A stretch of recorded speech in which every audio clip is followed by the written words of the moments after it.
Hey guys, welcome back to the channel.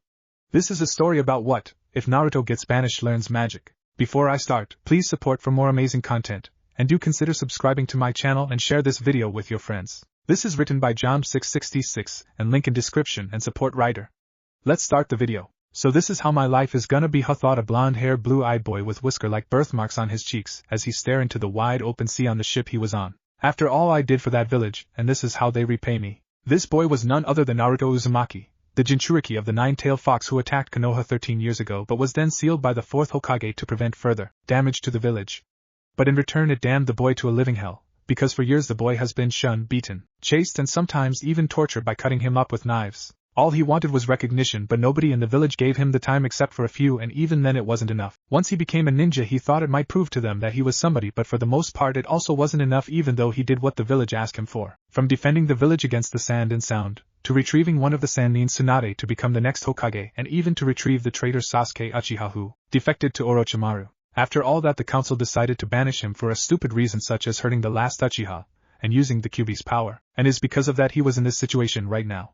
He looked at his hand and saw the seal the council placed on him, so right now he can't use any hand sign. He thought back to what happened once the council decided to screw him over. He still remembered how Tsunade looked sad at how it went as she felt helpless to save her pseudo-son. The look Jiraiya gave the council as he was forced to put the seal on him, and most importantly he remembered the look some of his friends gave him. The ones that actually cared for him were Shikamaru, Chuji, Hinata, Tenten, Shino, and the senseis of Team 8, 9 and 10 along with Anko and Yugao, even after the council announced to the whole village about his status, and told everyone there that he will be banished from the village tomorrow. The rest treated him like the villagers. Kiba insulted him, saying that he couldn't have one without the Kyuubi's help. The same could be said about Niji, while the fangirls Ino and Sakura just told him off about how they hurt their Sasuke, and Lee just followed what Sakura was saying. He didn't know about Kakashi since that person didn't even check up on his well-being. And so he couldn't take it anymore, so in one final attempt at defiance, he decided to get away from the village in the dark of night, not giving the people the satisfaction of seeing him off, which he did, and he ran and ran until he reached the first place he ever visited outside of the village, which was Wave Country. He was happy when he reached there, seeing the people prosper after the fall of Gato. He managed to reach Tazuna's house, and when they saw him, they were both shocked and happy that he was here. After a while they had dinner, which was delicious in Naruto's mind. Tenzuna then asked Naruto why he was here, and so he told them sadly what happened. Once he finished his tale, the family of three were both shocked and furious at how the village treated someone like him who risked his life to return a traitor, and this was the thanks he gets. After calming down for a while, Tsunami went to hug Naruto in an effort to comfort him, which he was glad for. Later Naruto asked if there was a place he could go since he didn't want to bother Tenzuna, who frowned a little at what he said, but he complied with him, saying that there is a ship that sails west right in the docks, and it will take him far away from here. And that's where he was right now, on a ship sailing into a land beyond the elemental nations with nothing back his backpack filled with some food, water, and some clothes. He couldn't bring his kunai or shuriken with him since the crew did a search on the passengers, so he had to ditch it so he wouldn't get caught. He sighed once more as he got up and walked away, trying to get rid of those painful memories. Too lost in thought he didn't look around the corner carefully, and he managed to knock into someone, which sent him down. "Oh my god, are you alright?" a voice said as Naruto opened his eyes to see two people looking at him with worry. One of them was a woman with brown hair tied into a ponytail that reached her back and sapphire blue eyes that could shine even in the dark. She was wearing a modest white shirt with a palm tree on it along with a long skirt with flower patterns on it. The other was a guy with short black hair with brown eyes, and he was wearing a sleeveless shirt with a blue shorts. "Yeah, I'm alright," said Naruto as he got up and dusted himself off, which made the couple sigh in relief before the man started asking him something. "So kid, what are you doing all alone out here? Where's your parents?" "I don't have any, I'm an orphan," said Naruto, which made the couple widen their eyes in shock at what they were hearing, and they had to ask what. "Then what are you doing out here? Shouldn't you be in an orphanage or something?" Which made Naruto be even sadder, as was noticed by the two, so they look at each other, as if were sharing a silent conversation, until they both nodded and said, "Would you like to join us for a bit, kid?" Naruto looked at them in shock at what they were saying and had to ask, "Really? I don't mean to be rude. Don't worry about it. It will be a nice change of scenery for us," said the man, while the wife just smiles at him. Naruto thought about it a little before nodding as he walked with them. "My name's Naruto, what's your statabale?" said Naruto, and the couple chuckled a little at his verbal tick. "Well, my name is Jonathan Strange and this is my wife Martha, so Naruto, are you willing to entertain this old couple?" said Jonathan as Naruto smiled a little and told them about his life, not knowing the changes he will bring onto himself and others years later. "And that my students are how combat mages are compared to normal ones," said a young man as he finished writing what he needed on the blackboard before turning to face his students. The young man was 5 feet 11 inches with blonde hair tied into a small but noticeable ponytail with one bang coming down on the right side of his face, along with blue eyes that can make you lost in its gaze.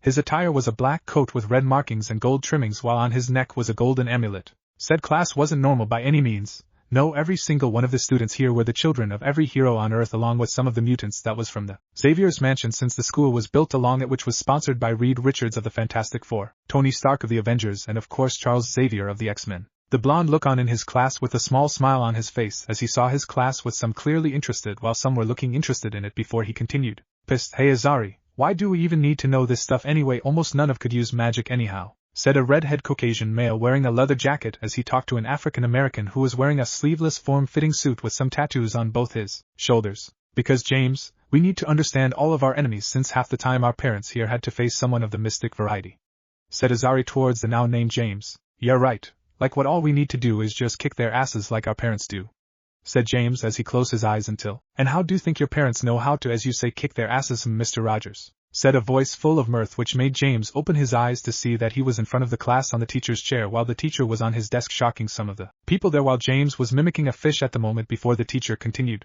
And as for that, you and Mr. Chala here will have extra work as to write an essay on how Western magicians are compared to their Eastern counterparts, said the blonde, which made Azari glare at James, who started shrinking into the chair, and before he could continue the bells suddenly rung which concluded the class as the children were heading out towards their next class. The blonde chuckled a little as he saw Azari chewing out James before disappearing into the hallways before he picked up his own stuff and started heading for the cafeteria. Along the way he was greeted by the students, which he returned in kind, which made the female students blush and giggle at him, which he noticed but chose to ignore out of being polite. Once he reached his destination, he went over to grab some of the food since he was on his break right now. He was looking for a place to sit until he noticed a place that was near a person who was reading a newspaper.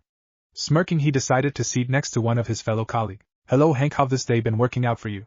Said the blonde as the man put down his papers and smiled at his colleague and longtime friend. Nothing much strange, just the usual. Kids looking at all about the science off the world and whatnot, said Hank, aka Beast of the X-Men. He was a blue fur ape-like man wearing glasses and a professor-like clothing as he talked a little to the blonde now named Strange. Come now Hank, we're not in class right now, so feel free to call my first name, said Strange. Well, when you put it that way, how can I not? So how have you been, Naruto, said Hank. Fine, thanks for asking. Just gave Mr. Rogers and Mr. Chala some extra work since they disrupted the class, said Naruto as he chuckled along with Hank as they talked while enjoying the atmosphere in the cafeteria. Yes people, the blonde is none other than Naruto Uzumaki, or now known as Naruto S. Strange, the Sorcerer Supreme, as his title go, was a teacher in a class full of super-powered kids trained by both the faculty of the school and their parents on their free time. To say the least, none would expect him to be a teacher of all things, but as things goes, that's how life is, and she is very mysterious in her ways. From the moment he followed the couple and told him his story, the couple were both shocked and saddened at how his life was, but then they decided to ask if he would allow them to adopt him, and the moment he said yes was the moment he became what he is today. Such as becoming a world-renowned doctor until an accident which caused him the loss of both his hands, and for a few months he was in a state of self-pity until an old man helped him and trained him in the arts of the mystic in Tibet, which started his career as the Sorcerer Supreme, and along the way he helped people, vanquishing evil across the real and the mystic realm.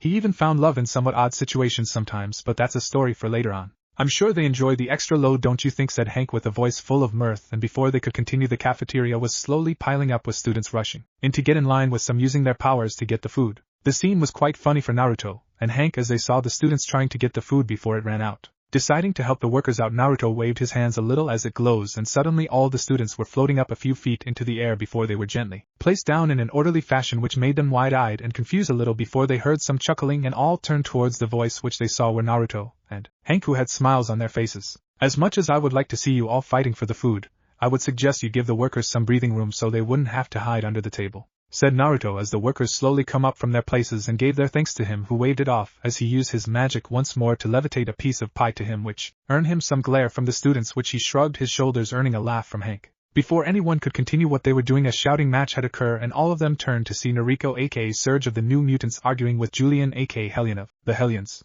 Sighing, Naruto had to get up and end the argument before it got too far, especially the two teams of the X-Men, since they have a long-standing rivalry with each other. He walked up to them in a calm manner as he placed both his hands behind his back, and once he did, he said, "Would the two of you like to tell me what is going on?"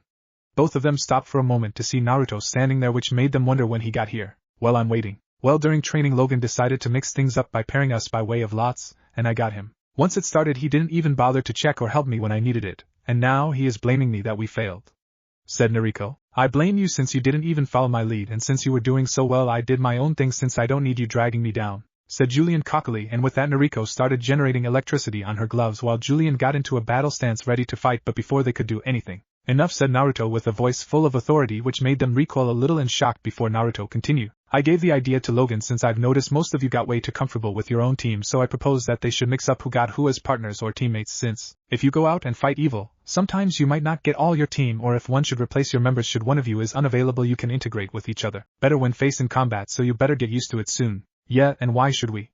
Said Julian before he was pulled by the scruff of his neck face to face with Naruto, whose eyes started glowing white with rage. Because little brat, the people you see here could very well one day save your life, and if you bother to pull out the pole that Frost shoved in there you could see that, but since you're so nice about it, how about I tell Logan to up your teamwork training with the Hulk and him as your training partner? Would you like that? Said Naruto, which made Julian swallow a large gulp at what he was hearing while some of the students were praying to God to forgive him of his stupidity. But before things got out of hand, Naruto's eyes depowered, so to speak, and widened a little before it narrowed as he dropped Julian onto the ground. We will talk about this later, Naruto said as he walked out of there, leaving a stunned group of students, and headed towards the back of the school/mansion. Professor Naruto thought as he used his telepathy to communicate with Charles. I and Logan noticed them the moment they stepped onto the ground.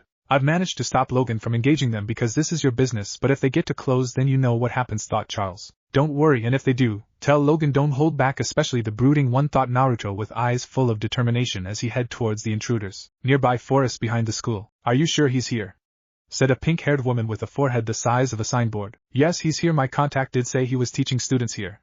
Said a white-haired man wearing a kabuki clothes with wooden clog saddles. Humph, like the dope could teach anything, said a brooding black-haired emo, which made the pink-haired girl and a platinum blonde to swoon at him. Troublesome. Time does change people, Sasuke, said a lazy man whose hair was tied into a pineapple to the emo no as Sasuke. Shut up, Nara, said Sasuke. Quite you too, we've got a job to do. Said the white-haired man who was none other than Jiraiya of the Sannin, who was in deep thought. We need to think of a way to get Naruto, without anyone else knowing, but how? Has wondered how he got into this mess. It started out when the council decided to banish Naruto, and when the civilians heard it they were jumping for joy and stated partying until Tsunade dropped her bomb and told everyone who Naruto's father was, and then everything went downhill from there as the people were split into two groups. One that regretted for what they did, and the ones that still think of Naruto as the fox. And it got worse after that when wave, waterfall, snow/spring cut off ties with the village, and when the people asked why, they said, why should we work for a village that would beat a kid half to death just because of what he holds? Sand did the same thing, but only left the part where they would help if it will affect them as well. Then there was the threat of the Akatsuki who started the Bija hunt. Gaara was kidnapped during that time and Tsunade sent out a team to help him and probably get some alliance back, but when they reached the place it looked like a war zone and there was one of the Akatsuki lying on the ground who was Sasori. They didn't manage to find the other one, but the only thing they found were a pair of arms, and Gaara was safely lying on the ground still alive, and with the Bija still sealed in him, and it was somehow upgraded so that the Bija couldn't disturb him. That was then the team knew they weren't getting any alliance back from Sand. Then came the day his contact told him where Naruto was. At first the council wanted him to reverse summon him, but that didn't work since the toads liked Naruto and wanted him to be happy away from the village, and when the council tried to order them, well, the toads cut off all alliance with them, stating that they will only help in times of war and nothing more. That was another blow to Konoha since the slugs said the same thing, and now here they were trying to get Naruto back, which was already hard in the first place since from what he could gather he was a well-respected hero in the community, along with being the strongest along with a few others, and he has friends who would notice him missing in a heartbeat, so his job just got harder the moment he was thinking about it now. But he had a job to do, but his mind had to wonder what would happen if he met her as he turned to see a redhead whose hair reached her back with purple eyes staring intently at the school. He thought of a few scenarios and he wondered if it would work, but seeing if diplomacy won't work he would have to use force despite not liking it. Come on out, I know you're there, so stop hiding, shouted a voice which snapped Jiraiya out of his thoughts as he saw Naruto staring at them with his hands behind his back. Jiraiya, noticing this, had no choice but to come out of there, and slowly one by one the intruders came out, showing teams 7, 9 and 10 along with Jiraiya, but Asuma wasn't there because he had to take care of Kurenai, who was pregnant, along with team 8. Naruto stared at the intruders who was once from his former home with some disdain, but he noticed the two new arrival, one of which was a pale man whose smile was as fake as a pink elephant, while the other was a mystery because he felt a deep rage inside of him as he looked on at the redhead who reminded him of his mother somewhat. Hey Naruto, how have you been? Asked Kakashi with an eye smile, but all he got back was a blank look from Naruto, who said coldly, I have been doing fine, Hatake. I take it this isn't a social visit. Some of them shivered at the cold tone he was using, but Jiraiya still carried on. Come on kid, we're here to take you back. But that proved futile. And pray tell why, Jiraiya? Said Naruto. Cause it's your home, you baka. Now hurry up so we can get away from this freak show of a place they call a school, said the pink-haired harpy, and with that she suddenly flew back into a tree by an unknown force which shocked the ninjas for a moment before they turned to see Naruto in an angry mood. I would suggest you shut your mouth, Haruno, This is a school, and if you can't see, we are having a civil conversation, and we would appreciate it that you do not interfere. Some of the retrieval team was a little stunned at how coldly the former ninja did to his one-time crush. It was also then some of them realized that time really has changed someone as Jiraiya tried to defuse the situation. Naruto, enough, we are trying to keep you safe so the Akatsuki won't get you, so please come back, but it then proved futile as Naruto retort. Safe? Now that's funny, since I rather take my chances with the Akatsuki rather than going back to that place. If that is all, Jiraiya, I would like you to kindly get off, as you all are on private property. And if do not comply, then I will use force to get you off. Wait, said the redhead girl. Naruto shifted his sight towards her. He couldn't help but feel some form of connection to her, but for the life of him he couldn't figure out what until she said, please, Nii-san, just come back with us. Tu-san and Ka-san is waiting for you, so please just come back with us so we can be a family again. Nii-san? Sorry, you must have me confused with someone else, because for all I know I was an orphan in that village, said Naruto, confused at her statement, as he wondered if she was all right in the head until she continued on. No, you're not. I really am your sister Yuzum, and our parents are alive and in the village waiting for you, so please just come back to us, said the now named Yuzum. For a moment time stopped for Naruto as he registers what Yuzum said. What, they're alive? But she said they were dead, so how they are even alive? But even so, where were they when I need them most? Before Naruto could think about anything else, he suddenly felt stiff and looked down, only to see a black shadow connecting him. He looked up to see Shikamaru using his family's prized Justu and trapped him there. Look, Naruto, I know you don't want to go back there, but we've got no choice, so just stop resisting and come back, you troublesome blonde, said Shikamaru. No choice, huh? Since when did that village ever give me a choice? So I am gonna ask nicely, Shikamaru, since you weren't the one who was prejudiced against me. Go home and tell them old farts that I am a free man and will not hesitate to defend my right for freedom. So what's it gonna be? Shikamaru just looked on with a lazy yet serious look on his face, which was all the answer Naruto needed, who just closed his eyes and said, so be it then, and all of a sudden a fist made from Shikamaru's shadow punched him in the gut, knocking the wind out of him, which sent him flying back, and with that started the fight. Sakura then went in and threw a sloppy punch at Naruto, who just sighed as he met it with no more than just his forefinger. When it connected, it resonating a big shockwave. To say the least, Sakura was in shock at what Naruto did, that she didn't react in time when he just pushed her back with his finger, which in this case was the equivalent of a freight train, which resulted her being sent back into the trees once more. Niji decided to go in and use his taijutsu to block off his chakra pathways, with Tenten covering him with kunais and shurikens, but that was all for naught as he used the same unknown force to blow them all back. In which case Sai decided to capitalize as he summoned out 2 lions made from ink and attack him, but when it did, the lions were destroyed before they could even touch him, and they saw a force field surrounding him where the lions attack. Before Sai could do anything else, the ink where the lions were suddenly reformed into humanoid samurais wearing armor, and they suddenly attack him without hesitation. With Sai out of the way, Naruto turned to the remaining ninjas when suddenly he heard someone shouted dynamic entry. He didn't even bother to look, but just lift his hand up to his side as he caught a double kick from Guy, who looked shocked along with the rest who were still standing before he did a 360 spin and launched Guy into Lee, which sent him down once more. The rest were now slightly scared of Naruto except for Sasuke, who still has that pole in his ass, and were now debating whether it was a good idea to fight him, but they had a job to do, so they had no choice. So Yuzum started off as she called out her chakra chains to attack Naruto, who just used his force field to block it, and it did.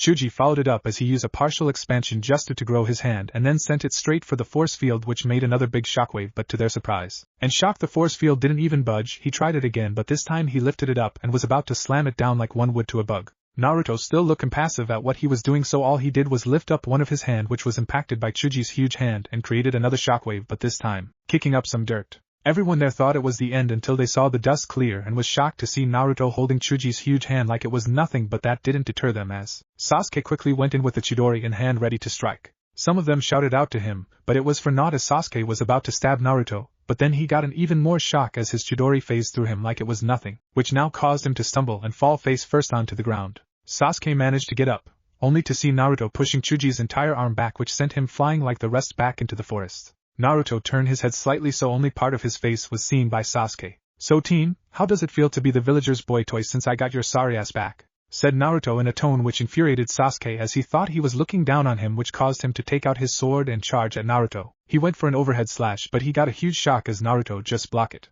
with the back of his hand, and what's even shocking was that there was no blood coming out from there, while Naruto just looked like he didn't care, so he just grabbed the blade and threw Sasuke back to the group, but he managed to flip himself into a standing position while starting to glare at Naruto, and was about to charge once more until Jiraiya stopped him as he wanted to try diplomacy once more. Look Naruto, I know you have no love for what the village did to you. I know I would, but now please just come back so we can protect you better, because this is bigger than us, because we need to make sure that the Akatsuki are gone, and to do that, we need you, so please Naruto, just come back to your home. Said Jiraiya as the rest of the team managed to get up and was now ready should Naruto try anything. Home huh? Tell me Jiraiya, have ever been in a home where people beat you on a daily basis, or better yet try and kill me for something that I have no control of being? Sold goods for triple the price despite it being waste and vandalizing my apartment. And you know something. I found out something very interesting about you, said Naruto as Jiraiya wondered what it was before Naruto continued. Turns out you were supposed to be my godfather, so tell me, Jiraiya, where you when I needed you the most? Gallivanting in brothels with third-rate hookers while I had to eat of the garbage. What a real swell job you did there, and now it turns out my parents are alive along with a little sister, so tell me, dear sister, where were you and them when I was trying to survive every day in that village? What was it? Too busy celebrating your birthday while I run from grown adults who were trying to kill me, is that it, vented Naruto, while said two were looking down in shame because of it. Look, Naruto, they are sorry, okay, so please try to be reasonable and hear them out, and you'll realize why they did it. They did it, was all Kakashi could say before two wooden tendrils impaled him from behind on both his thighs, which shocked the group as they turned to see Naruto, who looked at them in anger. Reasonable? You weren't the one being attacked by grown adults. You weren't the one who was abandoned by his family. You weren't the one who was looked down by others, and you weren't the one who was banished for doing his goddamn job, and you're saying that I am unreasonable? What a joke, you hypocrite. You didn't even bother to check up on me when I had to take two of your stupid prize just to who you personally taught to that traitor, while you just brushed me aside. Like I was nothing to you, and what's even worse was that you were my father's student. What was it that you taught us? Those who abandon the mission are trash, but those who abandon their comrades are worse than trash. So tell me, Hatake, what does that make you? Kakashi could feel the stinging in his chest as Naruto said that before the blonde continued on. I know who my parents are, and to find out now they were still alive and living happily somewhere while I nearly die every day just made almost all of my respect for them to go down the drain. So here's a message you could give them when you see them. I hope it was all worth it, because right now they just lost their only son. The retrieval team looked a little shocked at what Naruto knew, and Jiraiya had to ask, how did you know who your parents were? The only ones who knew were the Hokages. Me and a select few. How did you figure it out? From me, you perverted toad, said a new voice which made everyone turn towards it, and boy were they in for a shock. Why? That's because nearby was a beautiful woman with luscious long red hair that reached her waist, flawless like skin. Her breast was easily Tsunade's level, with an hourglass-shaped waist and legs that could go on for miles, which was easily shown by the blood-red kimono she was wearing with a slit on the left side showing her leg. But what really shocked them was the fox-like ears on her head and 9 flowing tails that were behind her. Only one entity could match what they were seeing, and the first to shout was Jiraiya. The Kyuubi, how did you get out of the seal? That, my pitiful little monkey, is the wonder known as magic to which this handsome man excels at, said Kyuubi as she pointed at Naruto, which made them wide-eyed once more.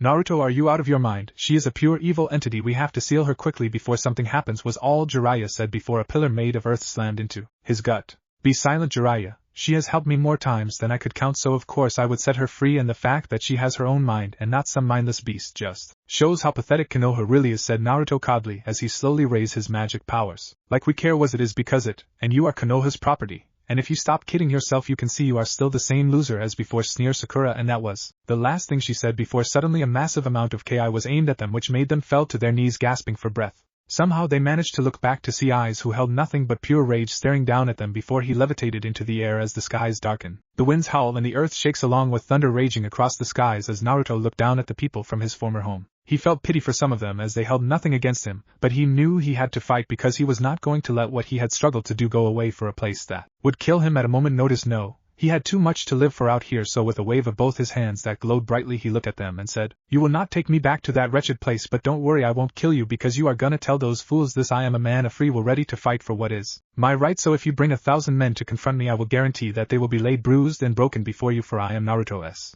Strange and I am the Sorcerer Supreme. Which was what the retrieval team heard before a flash of light engulfed them, and then darkness took over their vision. A day after the incident, Naruto sighed once again as he walked down the halls towards his destination. Right now he wanted to rest his weary mind after the events from yesterday, but he had to talk to the professor about it, so with that in mind he have already reached his destination, which was the principal's office. Knocking on the door, he waited for a moment before a voice called out, enter. Opening the door, Naruto walked inside to see the faculty of the school, which was the entire original X-Men, all in there waiting for his arrival along with Director Fury. It was then Charles Xavier started out. Hello Naruto, I guess you know why we're all here then. Naruto nodded as he started to report about the situation, knowing it was gonna be a while, and he had a nagging feeling that it was just the beginning. Konoha Council Room. Tsunade right now was wondering what her granduncle thought when he decided to put civilians who has zero to nothing at all relating to the world of the shinobi on the council. And if he was alive right now she would use her titan-like strength and give him a beating for even coming up with such an idea. It was a day after the retrieval team came back from the mission, well, more like they were all unceremoniously dropped from the sky in a portal, with all of them either knocked out or beaten and bruised. From where she was standing at the time she knew they failed, but what she didn't expect was just how powerful Naruto was right now when she heard the report from those who were somehow still conscious despite the beating they took, which was now the reason for this debacle when she told the council what happened to the teams. And needless to say, when she was done with this she was gonna drink enough sake to supply an entire clan. Having enough of this nonsense, she ended the shouting match by slamming her fist on the table, making it crack under her strength. The reaction was instantaneous as the entire room went dead silent.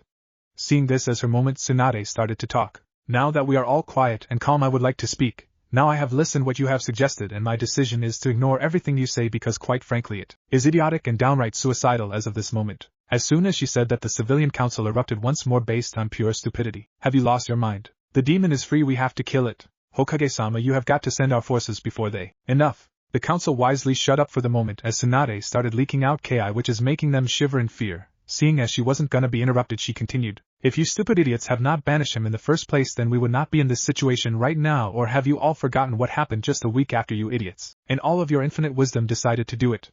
No? Then let me remind you that the goddamn Fire Lord himself and his entire army came and kicked, mind you not walk, no. He piratically kicked down the doors and demanded why the other lords cancelled their ties with us, and one of you had the gall to say what we did in front of him. It was because of you idiots we have lost 75% of our missions because you still let your hate guide you, and look at where we are now. Shouted Tsunade as she couldn't help but wonder how people was born this stupid before she slumped down into her chair and took a side glance as she continued on. Then again, it's not like all of you are to blame, which caused two people on the shinobi side to flinch at what she was implying, but back to it. If you want to send someone, go ahead. Go and send someone to fight the person that defeated not one, not two, but three teams of Jounin level shinobi along with one of the Sannin, I might add, without any problems. So go ahead and see who has a death wish on their hands. That managed to shut the civilians up because they have heard the damage taken from the retrieval team, and they knew no one wanted to face someone who could do that without any effort. And before anything else could be said, Danzo decided to butt in. It is true that the former Jinchuriki has managed to help Konoha gain allies, but the past is the past. But now the team may have failed, but it has presented an opportunity for mine to work. Not even a second after he said that, Danzo suddenly found himself pinned to the wall courtesy of Tsunade, who had an infuriated look in her eyes as she hissed at Danzo. What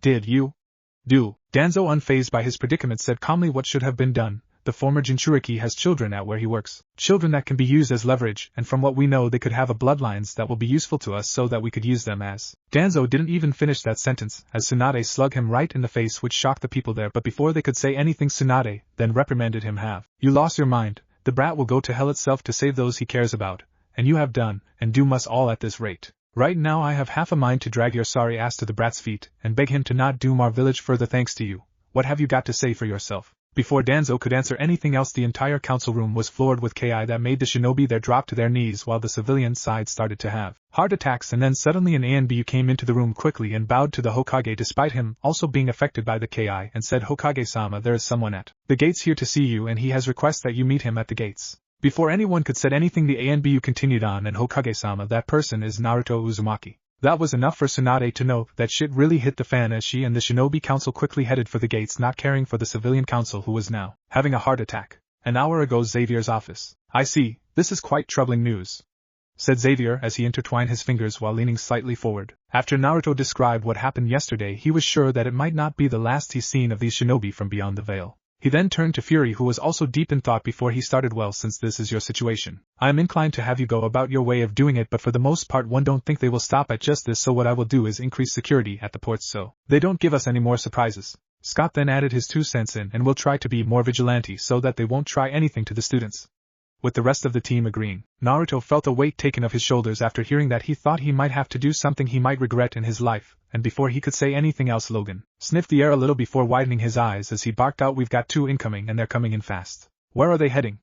Shouted Fury as he took out his gun, and then quickly called for backup. Charles put his hand on his head for a moment, when he went wide-eyed, which was later mimicked by Naruto, as he felt one of his markers in a very specific room. Talia. That shocked the people there, especially a certain mocha skin weather goddess, as she saw Naruto teleporting to the room before she quickly followed his reaction by running out of the office heading towards the room. Talia's room. Is this the child we are looking for?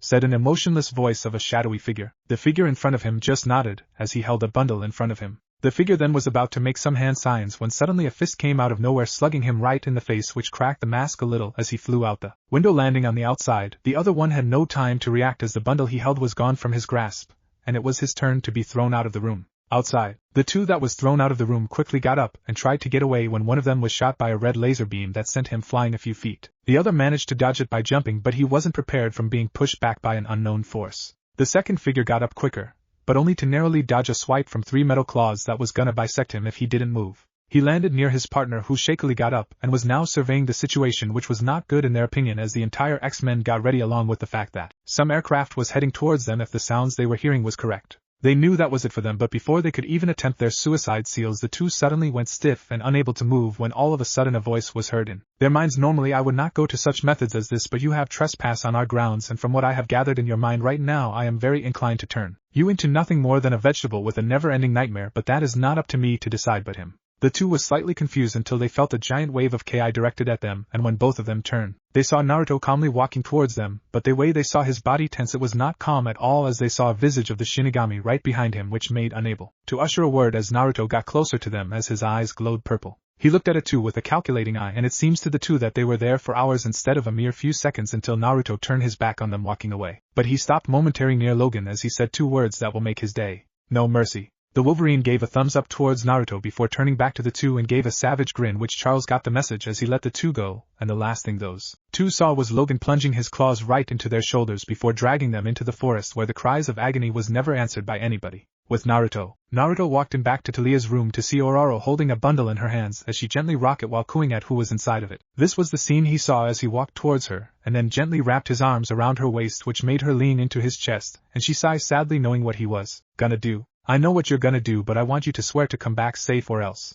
Naruto did nothing else but kiss her cheek before both of them looked at the bundle, which showed a baby no more than a few weeks old with a tuft of golden hair with silver tips on it. They stood there for a while before Naruto let go and walked out of the room, not noticing the sad look on her face. Outside, Naruto walked out to the yard to see Logan coming out of the forest, blood covering parts of his clothing, and what looked like a cut that has been healed like any wounds he took. With a cigar in hand as he stared at one of the few people he respected as both a fighter and a person, he said in a gruff voice, "So what are you gonna do now, strange?" Naruto stared at him for a moment before he opened up a portal before looking at him, saying, "What I should have done." Raising an eyebrow, Naruto continued, "Bury the past. You coming?" Shrugging, Logan decided to follow him, knowing he might need somebody to calm him down when he's on a warpath, and that was never good for those that he has his sights on, and he wondered how dumb must these people be before stepping into the portal along with Naruto. The land of fire. A portal opened up to see Naruto and Logan stepping out of there. Logan, with a cigar in his mouth, did a puff before saying, "So this is where you used to live? It's quite peaceful." "Yes, it looks that way, but you of all people should know that nothing is what it seems. Let's go,"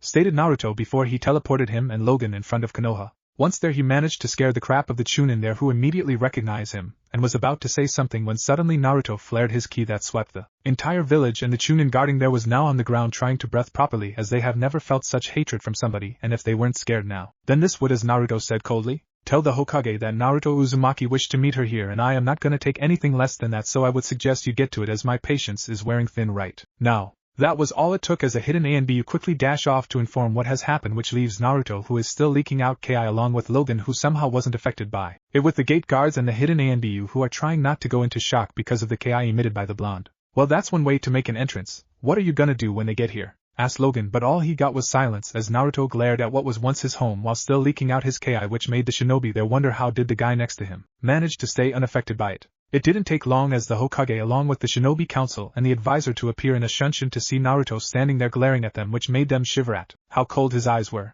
It didn't take long before Tsunade started out, "Hey Naruto, long time no see." Naruto just stood there with his cold hard look, answered, "It would be Hokage-sama, but circumstances aside I would rather be anywhere but here." Tsunade flinched at what he was implying, and she couldn't help but agree with him because of what this village has done to him, but before she could utter a word, one of the advisors opened her trap and said, "Good, the brat has returned, now we can get on with getting back our village to its former glory." Tsunade couldn't help but face palm at what her stupid advisor said, and before she knew it, a metal chain came out of nowhere and wrapped around Kohara's neck and hoisted her up in the air, strangling her, which made Hamura shouted at him, "What the hell do you think you're doing, you bragehhh?" For a moment before he too was in the same predicament as Koharu, as the chains got tighter around their necks as they slowly struggled to breath. Naruto then responded, "What I'm doing is shutting up the dogs that only knows how to bark and hide behind others when it suits them, so please honorable councils be quiet and let the adults talk, because I have a lot to talk about."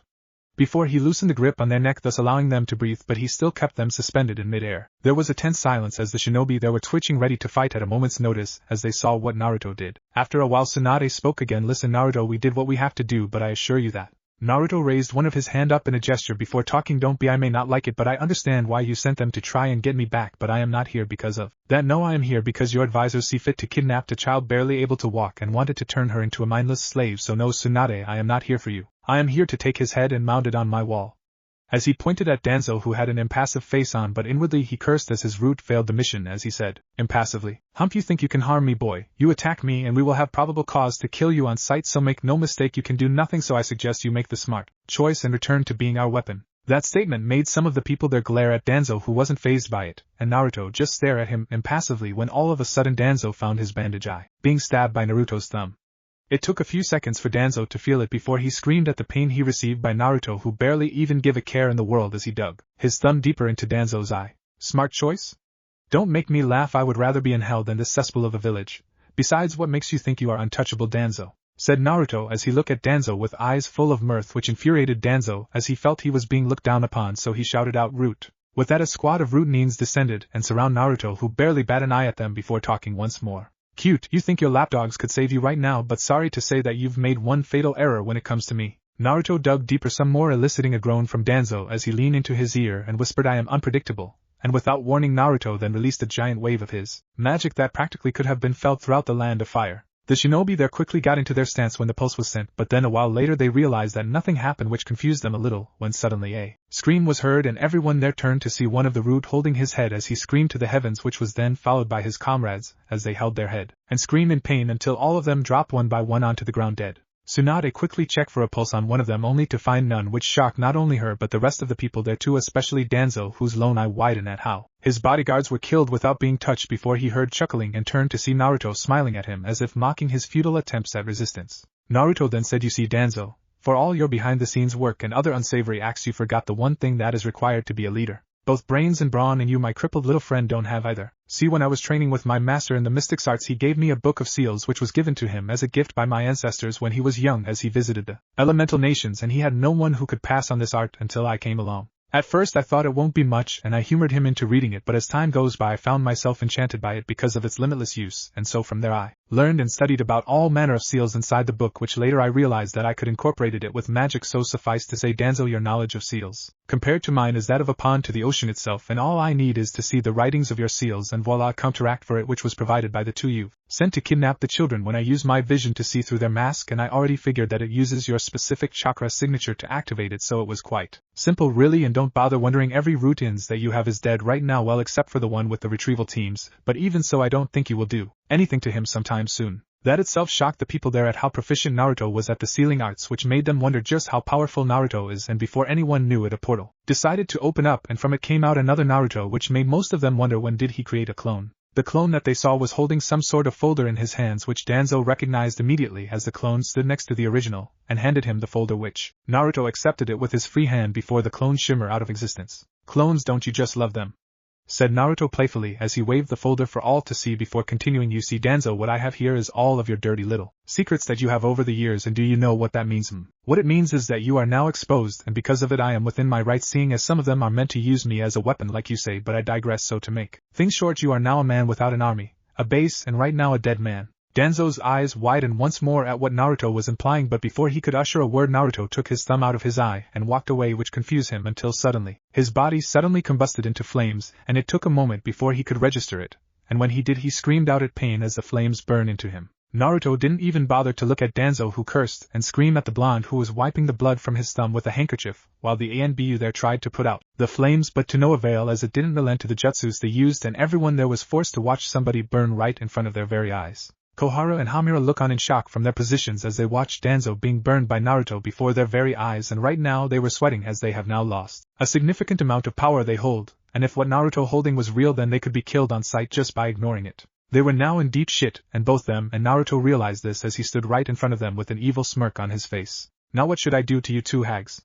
said Naruto as he enjoyed the look on the two remaining advisors' face as they tried to get themselves free. You can't hurt us, we are the advisors to the Hokage, it'll mean your head if you touch us," said Koharu as she tried to steel herself against the blonde, but to her shock the blonde didn't even look fazed at all at what she said as he stood impassively in front of them, and then said, "Oh, but some of these things in this folder begs to differ, since I'm sure there aren't any other people with your two names right here in Konoha, right?" Now the two cursed even more as the blonde had them right where he wants them, and they could do nothing about it as the chains got a little tighter to make them feel uncomfortable. Besides, I'm sure Moegi and Udan would love to know that their grandparents allowed Danzo to turn children into mindless killing machines with a dead man's seals on their tongues, don't you? Koharu couldn't take it anymore at the audacity of the boy in her mind as he was talking to them like an insignificant fly. "Is this what you want, Hut, to humiliate us? To see us grovel on the ground like ants? You know nothing about sacrifices, so you should know your betters and irk. It was only mid-rant that the chains around Kohara got way too tight as it strangled her until she got a little too blue for her. After a while it slowly loosened, and as it did she gasped for air like it was a precious commodity until she heard Naruto spoke in a cold but deadly tone.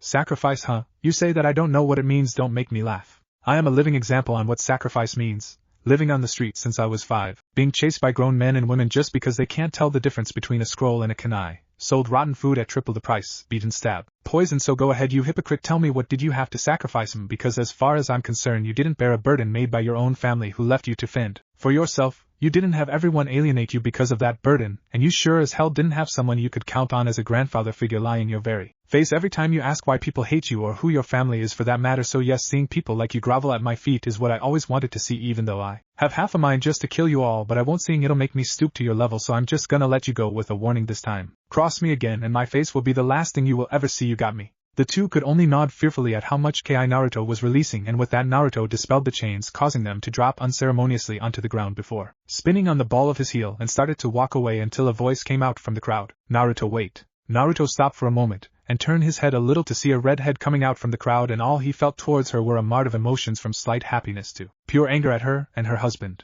What do you want?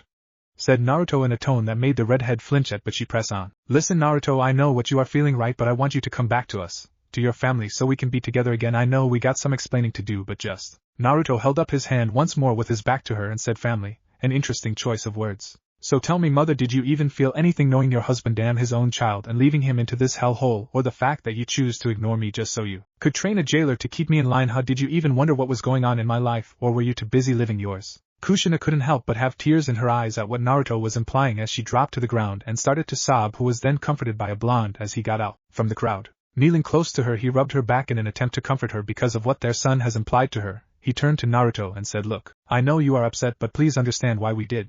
If you let us explain, then you know why we had to leave you here. Please just come back to us. Naruto just stared at the blonde the same he did for the rest of them before he answered the blonde man with venom in his voice. Explain. There's not an excuse in the world that you could give that can justify what you did to me, so unless God himself dragged me back here, there's no way in the entire universe that could make me come back here. Not you, not her, and not even them. Though congratulations to you too, because for a second time in your life, you get to say goodbye to your son that you abandoned, so farewell, Minato Namikaze. The last thing Minato saw was his son opening a portal and then walking through it, followed by the rough-looking man that was with him, who looked at him with an indifferent face, as he said, if you didn't screw up his life so bad I'd almost feel sorry for you, before walking into the portal that close after that, leaving behind a stunned crowd and a sobbing woman as she cried her heart out after losing her son for a second time in her life, while the man looked on in sadness at how his decision made him lose the only son he had. Xavier's mansion. So strange, that's it. You know they aren't gonna give up just because of that, said Logan as he walked out of the closed portal towards Naruto, who stood still and gazed out onto the cliffside before giving a sigh, saying, I know, but I won't bend over for them no matter who they are. I have broken my chains that bound me. I have freed myself from the cage they held me in. I am not going back, Logan, and I will fight for it no matter what. Besides, if I do get captured and sent back there against my will, then they will have hell to pay for when my wives know about this. Logan had to chuckle at what Naruto told him and couldn't help but pity them because they were screwed either way, and if it were up to him he'll rather leave Naruto alone than have 9 angry women who love him and have the power to destroy them be given a reason to do so. As they say, hell hath no fury like a woman's scorn. I won't worry about them too much, strange, because between the two of us and the rest of our team, it'd take a miracle for them to even touch you, said Logan as he took a puff of his cigar. Yeah, I know, but it's not them I'm worried about, said Naruto as his face turned into a small frown while looking back to his longtime friend. Getting the message, Logan said, it's about that group that hunted you a while back, isn't it? The Akatsuki. Naruto nodded before stating, I know they're gonna come for me soon since they failed with taking Gaara's, but I can't help but worry about the dangers it might bring to my life. Now, an awkward silence ensued as Logan knew what he meant, as he too had that same gut feeling, and unknown to them that bad feeling might be coming for them soon. Unknown place. What do you have for us, Setsu? Said a figure as he looked at the half-man half-plant-like thing before him along with 8 other figures. We have found the Kyuubi Jinchuriki, said the white half, which the supposed leader nodded to before the black half spoke out, but it seems that he managed to extract the bijou out of him without killing himself. That statement put a shocked look on the faces of the figures before one of them asked, so what does that mean, we go after the Kyuubi? The leader was in deep thought before he answered, since our situation has changed, this is what I want you to do. Everyone else will follow their original orders to capture the rest of the Jinchuriki except for Kisame and Itachi. You two will go after the Kyuubi Jinchuriki, and I want you to capture both of them since it might be a temporary clone to throw us off guard. The rest of the figures nodded before fading out of existence except for one, who is a female by her looks alone, as she asked the leader, are you sure that's wise? The leader looked at the female before answering yes, since Itachi and Kisame have some experience with the boy and their skills are suited for the task, so don't worry because we will achieve our goal for peace soon. The woman looked a little skeptical before she slightly relented, saying yes, we will. Before both of them disappear from sight. Few days after returning from Konoha, sigh, sometimes I wonder how Iruka-sensei managed to do this job, said an exasperated Naruto as he was grading some of the homework. It was a few days after he made his point to his former home, but he still had that feeling that something might happen, but he put that aside for now as he stopped a stapler. With his telekinesis, and without even looking, he said, "Is there something bothering you?" His eyes turned to the door. Gina? And at the door was a woman with crimson-red waist-length hair that flowed freely on her. She was wearing a black shirt with yellow trims. The shirt hugged her body perfectly while parting aside at the lower part, exposing her midriff, making her sexy yet elegant at the same time, along with the way her jeans hugged her hips showed of her sexy mile-long legs would make any man drool. All in all was a goddess among men that was leaning against the frame of the door with her arms crossed as she looked at Naruto before saying, "Yeah, I do." She then walked towards him, swaying her hips before she went and straddled him, and Naruto welcomed it before she leaned in and said, "You went and raised some hell and didn't take me along." Naruto had to restrain a chuckle as she said that before he went in for a deep kiss, which she welcomed as the two started to make out in the classroom that lasted for a few minutes when they had to break, leaving a small trail of spit between them. The two look at each other for a moment as sky-blue eyes stare into ruby-red ones before Gina spoke. "You know I love to have fun, and you still left me out of it." Naruto then countered, "Your definition of fun would have razed the place to the ground with flames." "Well, they would have deserved it, wouldn't you say so?" "Not all of them, besides I didn't want to mess with your bonding time with your family." "Che, you know they might be nice and all, but they aren't technically my family, you know." "Ah, but you were stuck inside of her before meeting me, and you do look like her, so in a sense you are her sister, so to speak." Gina smirked a little before answering, "How in the world did I and the rest manage to marry and share a smartass like you anyway?" Oh, this coming from the woman who is a supposed entity of power stuck in a person's body for a better part of her life before meeting me when she lost control of said entity, said Naruto with a voice full of mirth, which earned him a punch on his shoulder from Gina before she answered. "Not my fault the girl couldn't handle my powers, and you shouldn't be talking Mr. Harem King. I mean, you managed to snag and marry some of the most hottest women on the face of the earth, and somehow not die in the crossfire. Well, what can I say, I'm just that damn good, which all of you know perfectly, especially during our nightly adventures," said Naruto as he nibbled her neck a little, which earned a moan from the woman who smirked and said huskily, "Oh yes we do."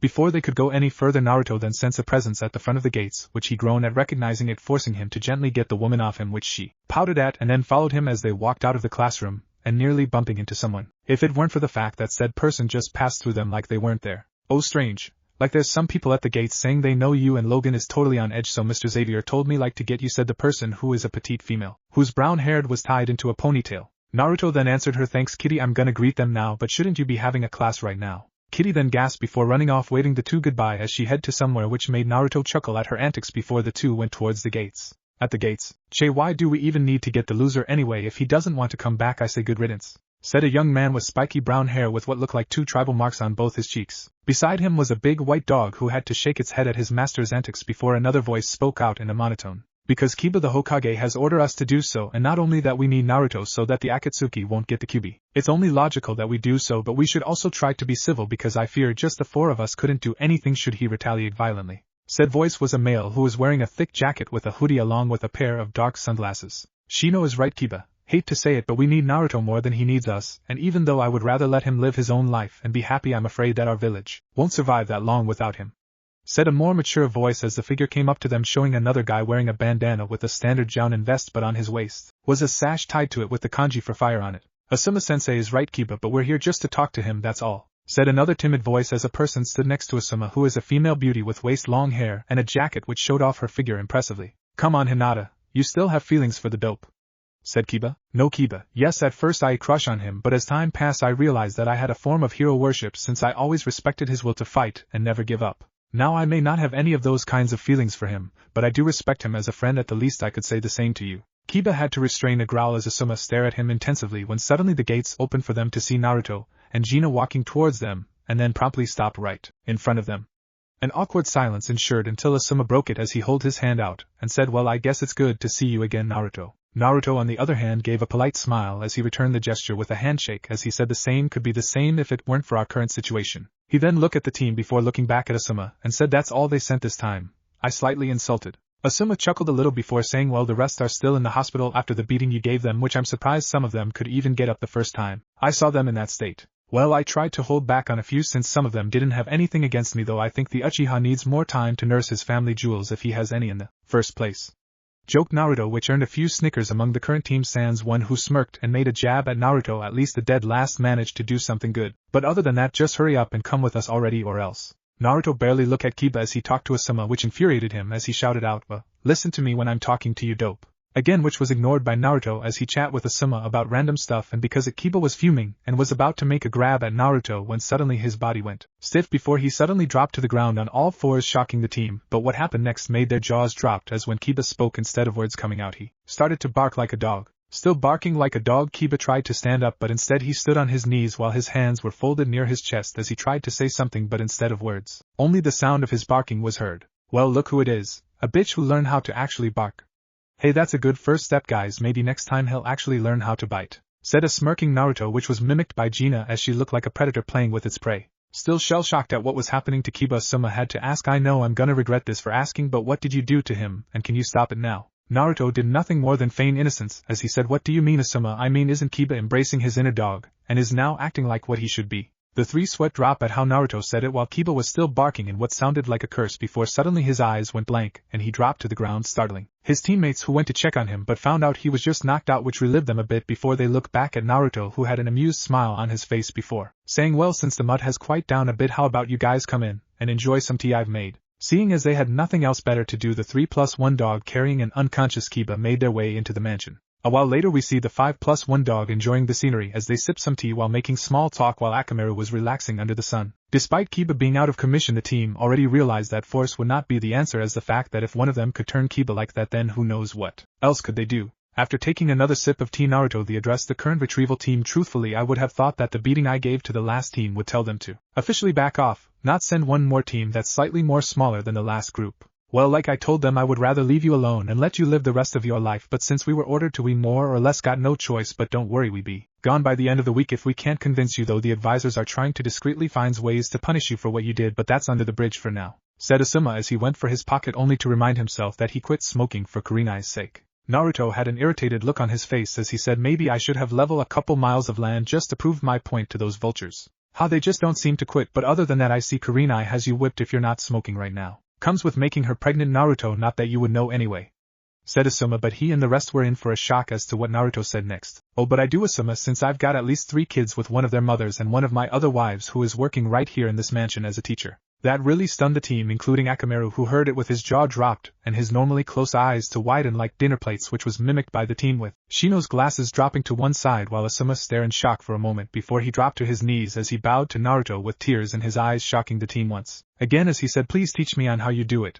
I can barely take it with her mood swings and crazy appetite. I mean, I don't even know what a borscht is. Naruto looked on at the man in slight pity as he knew what he was going through, but even now he still couldn't figure out how to handle them when they got like this, so he patted the soon-to-be father, which made him bow in sadness as he knew that Naruto didn't have an answer to his problems. But he raised an interesting point as Shino said, Naruto-san, you said you had 3 children but only told us one of their mothers her. Does that mean you've had other women in your life? Naruto looked at Shino for a moment before answering, yes and no, Shino. Yes, I have other women, but no, they aren't just that, since I married them, all 9 of them. Once again, shock ensured on the faces of the team as they heard Naruto being married to 9 women, and was about to comment on it before Jenna suddenly snapped her fingers, which confused the retrieval team for a moment until 2 figures were being pulled from the woods, exposing themselves before they managed to use some chakra to stick to the ground since they were close to it. Everyone there sans too were in a stance as they saw 2 S-ranked missing nin before them, because both of them were Itachi Uchiha and Kisame Hashigaki, who were both infamous in their own right, while said 2 were slightly startled at what happened as Kisame said, what the fuck was that, Itachi?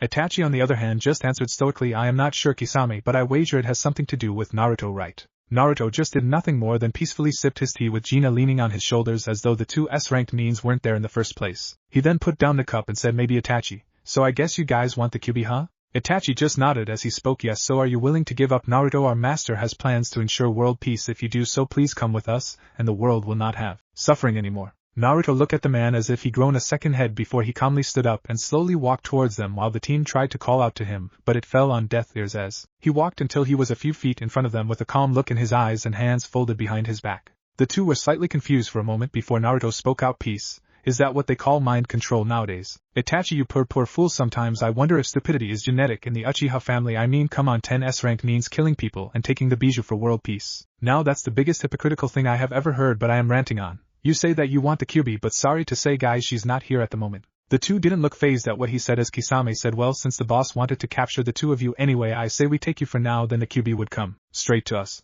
Well, that's if you guys can even take me in the first place, but then again I guess it won't just be me facing you guys. Kisame gave a shark-like grin as he retorted with confidence, oh, and you think the 5 of you can take us on because you have more numbers than us? Don't make me laugh. The retrieval team tense up at what he said while Gina could care less as she was checking her nails. Naruto on the other hand just raised his eyebrow before smirking and said, oh my mistake, you thought that it'll be the 5 of us against you. Sorry to say you guys aren't even worth 25% of my full power. Nope, what I mean is that Q-chan decided to meet up with one of her siblings since she heard that you guys were after them, so she decided to go back to the elemental nations. And right now she should be meeting one of your other team. That widened the eyes of Itachi as he realized that the QB is back in the elemental nations, and he had only one thought before he saw a fist heading straight for him. Shit, somewhere in the land of lightning. Damn, this bitch is really getting on my fucking nerves, said a silver-haired man as he stared at the large flaming two-tailed cat right in front of him with his triple-bladed scythe in hand, while his partner could care less as he said, who cares about your nerves, let's just hurry and finish this up so I can get paid. The two glared at each other for a moment before they prepared themselves to fight the two-tailed cat right in front of them, but what they weren't prepared for was 5 giant flaming balls the size of a small house coming at them, though only one of them managed to dodge it by using a kawamari. The other just took the full brunt of it as the fireballs connected, resulting in a giant fiery explosion.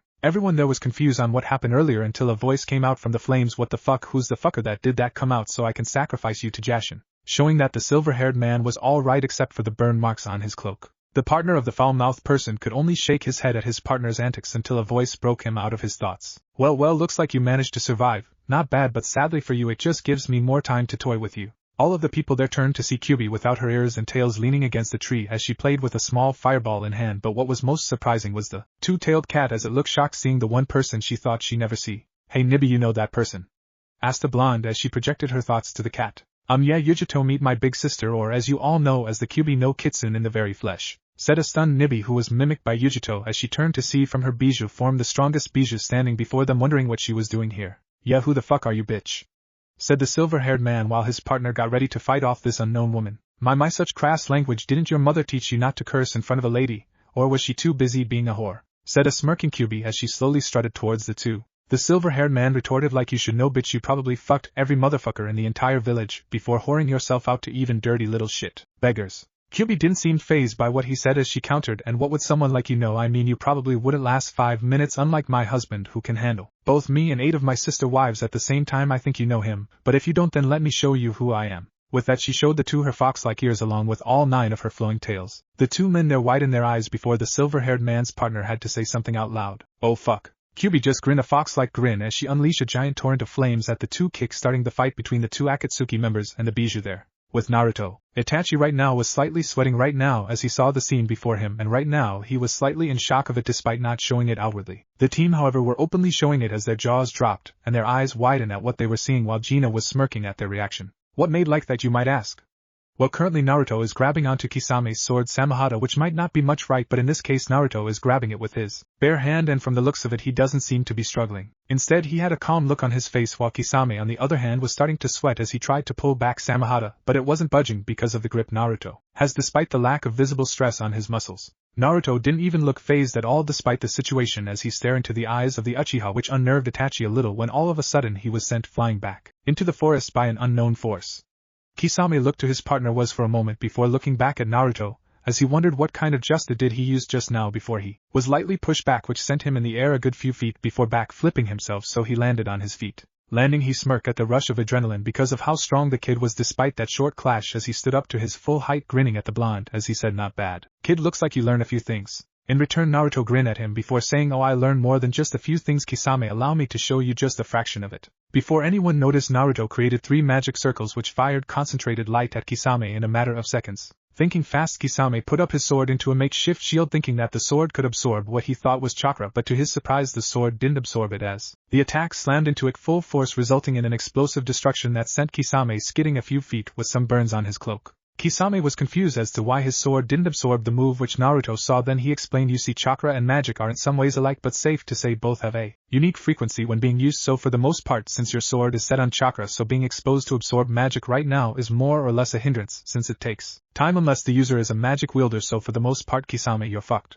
It was this moment that Itachi used to attack Naruto from the side, but he didn't expected the blonde to move so quickly. It left afterimages as the one he hit phased out of existence before he felt a sharp pain in his gut, and he doubled over as he saw Naruto's knee in his gut for a few moments before being launched into the air until all of a sudden a ball of wind surrounded him before quickly closed in on him. What resulted was a good-sized explosion sound as the concentrated air exploded, shredding whatever was in it. Naruto didn't look fazed as he saw that Itachi managed to Kawamari to dodge it, so all Naruto shredded was a helpless log. He made a small prayer to it before spinning around, delivering a punch into Kisame, who tried to attack him, and he wasn't done there, as he created another circle and from it blasted Kisame with a torrent of water that sent him back once more, soaking him. Kisame was in for a surprise as in midair Naruto summoned out 2 pillars of earth, pinning the shark-like man in the middle. Naruto was about to follow it up when a giant fireball hit its mark, namely him, and exploded in a blaze of glory. Itachi came out from the shadows as Kisame managed to break out of his hold before he said to Itachi, "You think you got him, Itachi?" Itachi did nothing more than stare at the spot Naruto was in before widen his eyes as the flames parted, and in it was Naruto, unharmed by the flames, but instead it somehow helped him look more menacingly as the 2 missing Nins see the Sorcerer Supreme with his face looking amused at the 2, which made them slightly tense before he started chuckling for a few moments before he gave a come on sign.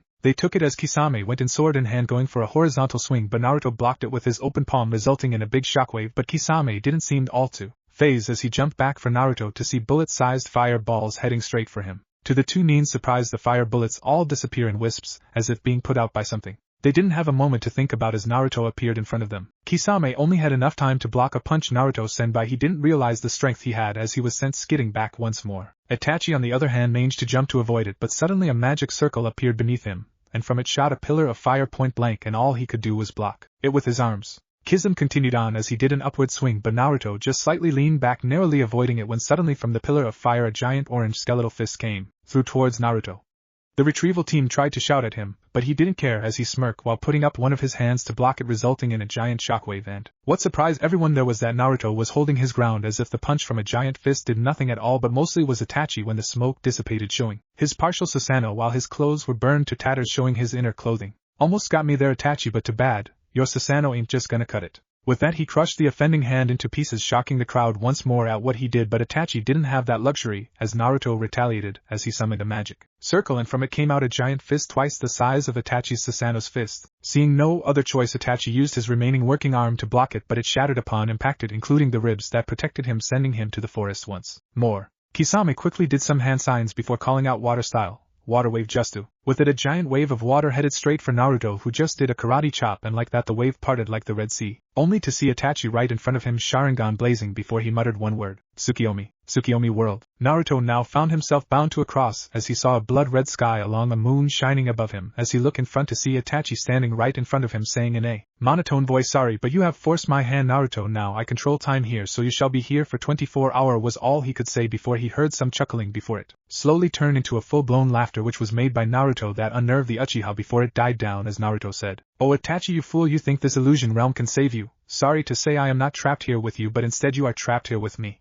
All of a sudden the Tsukiyomi world that Itachi created shattered into pieces, and replacing it was a sunset-like skies, and Itachi took an involuntary step back as he saw giant gears in the sky, and surrounding him were swords and blades of all kinds of shapes and sizes before he could wonder a voice broke him out of his thoughts. "You like it?"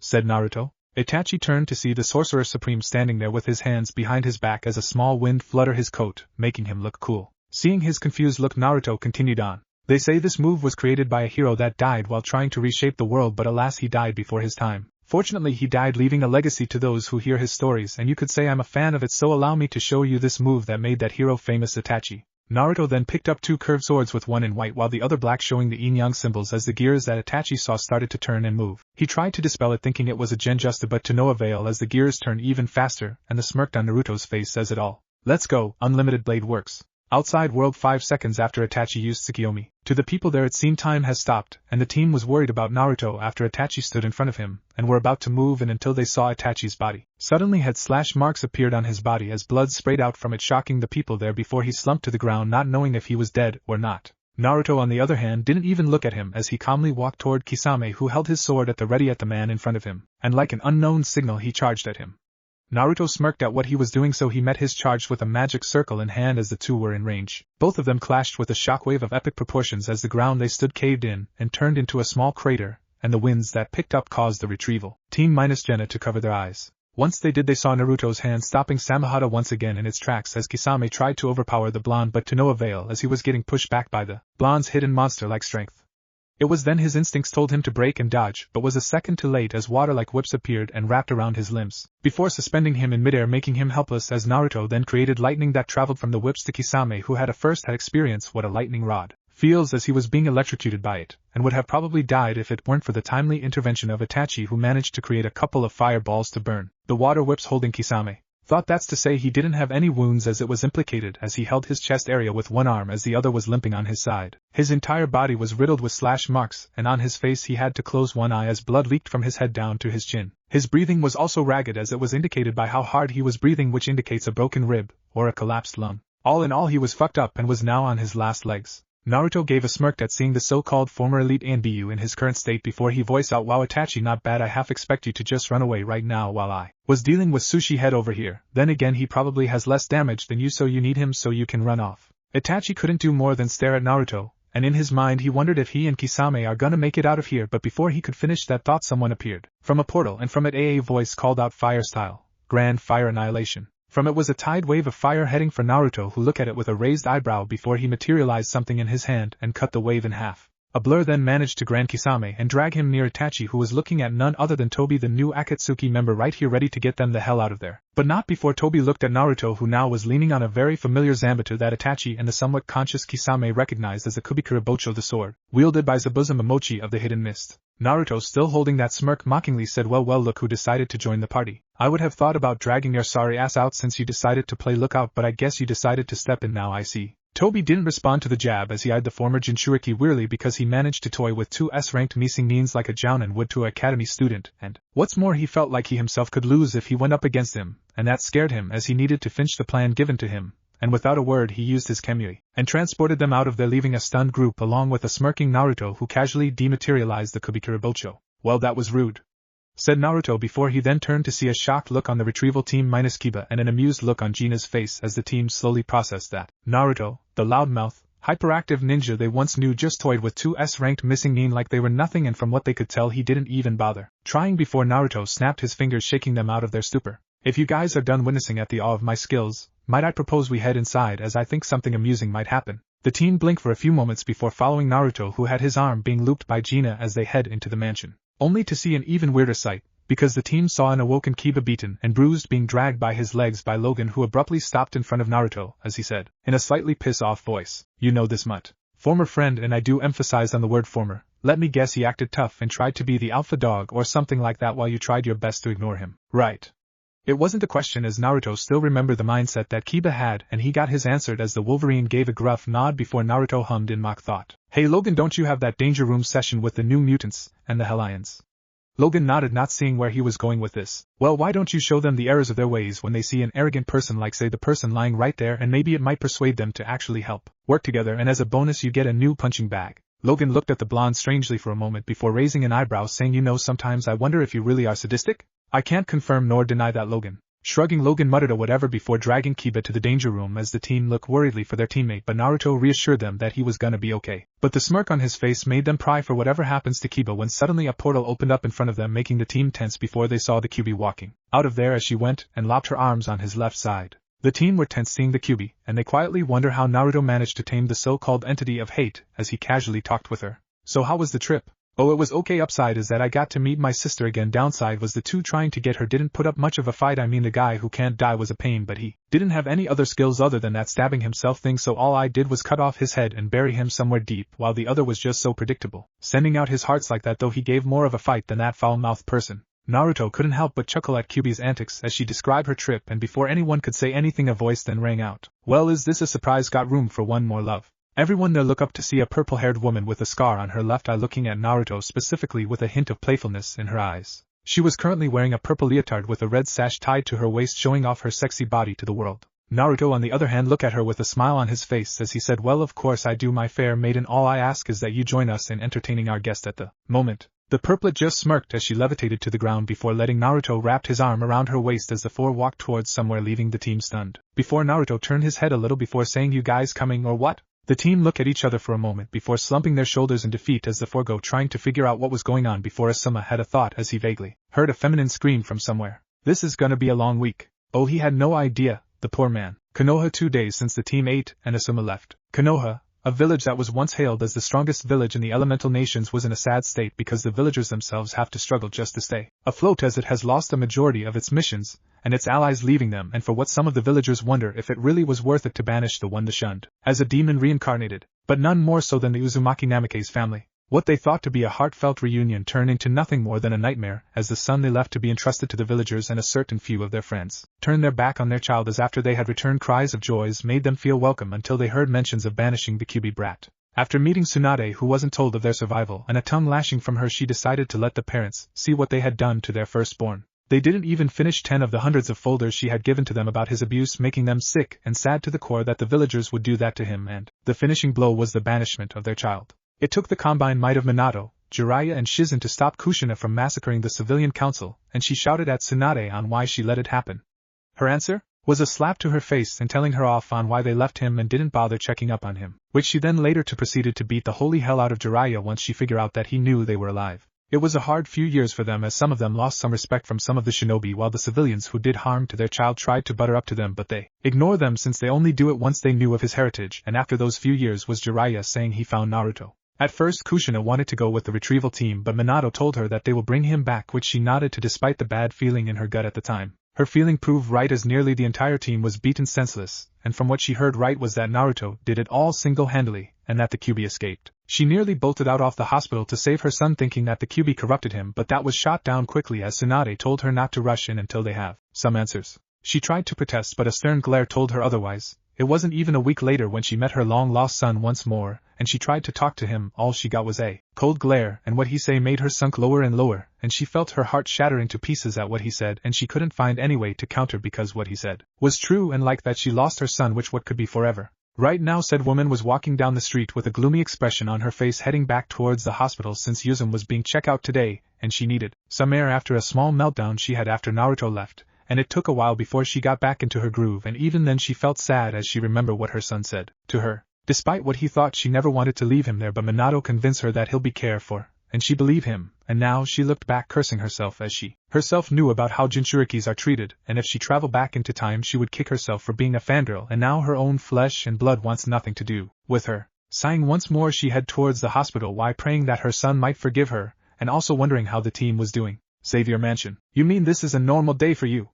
Shouted Asuma as he dodged another rocket which impacted on an invisible wall before throwing a couple of shuriken at the person killing him, as he shouts of, "Kill the devil spawn, take them down, traitors of humankind." He had to sweat drop at what they said, but even more so when Naruto just sat in front of the mansion calmly sipping tea as the rockets and lasers from what he was told was called Sentinels was attacking the mansion, and for the most part all Naruto did was set up the barrier and occasionally throwing out some magic at the group of people hellbent on destroying the mansion. Kiba was destroying the Sentinels with his clans Fawn over Fawn, while Hinata and Shino had to fall back since their moves won't work, since he noticed that the people here had no chakra, so they're not much use at the moment. He jumped back into the barrier, which allowed him to pass through to dodge another laser from the Sentinel landing near Naruto, who was still sipping tea like nothing is happening. Asuma asked, "You think you can help out here?" Naruto just looked at Asuma for a bit before telling, "Sure I could, but then I don't think these two would appreciate it." As he pointed at a direction which Asuma looked at, and he sweat drop even more as he saw Logan and Jenna tearing up a new one to the enemy. He cringed when he saw Logan stabbing his claws at a man where the sun don't shine, while Jenna burned some of them with her powers and disassembled some of the Sentinels and crushed them with it.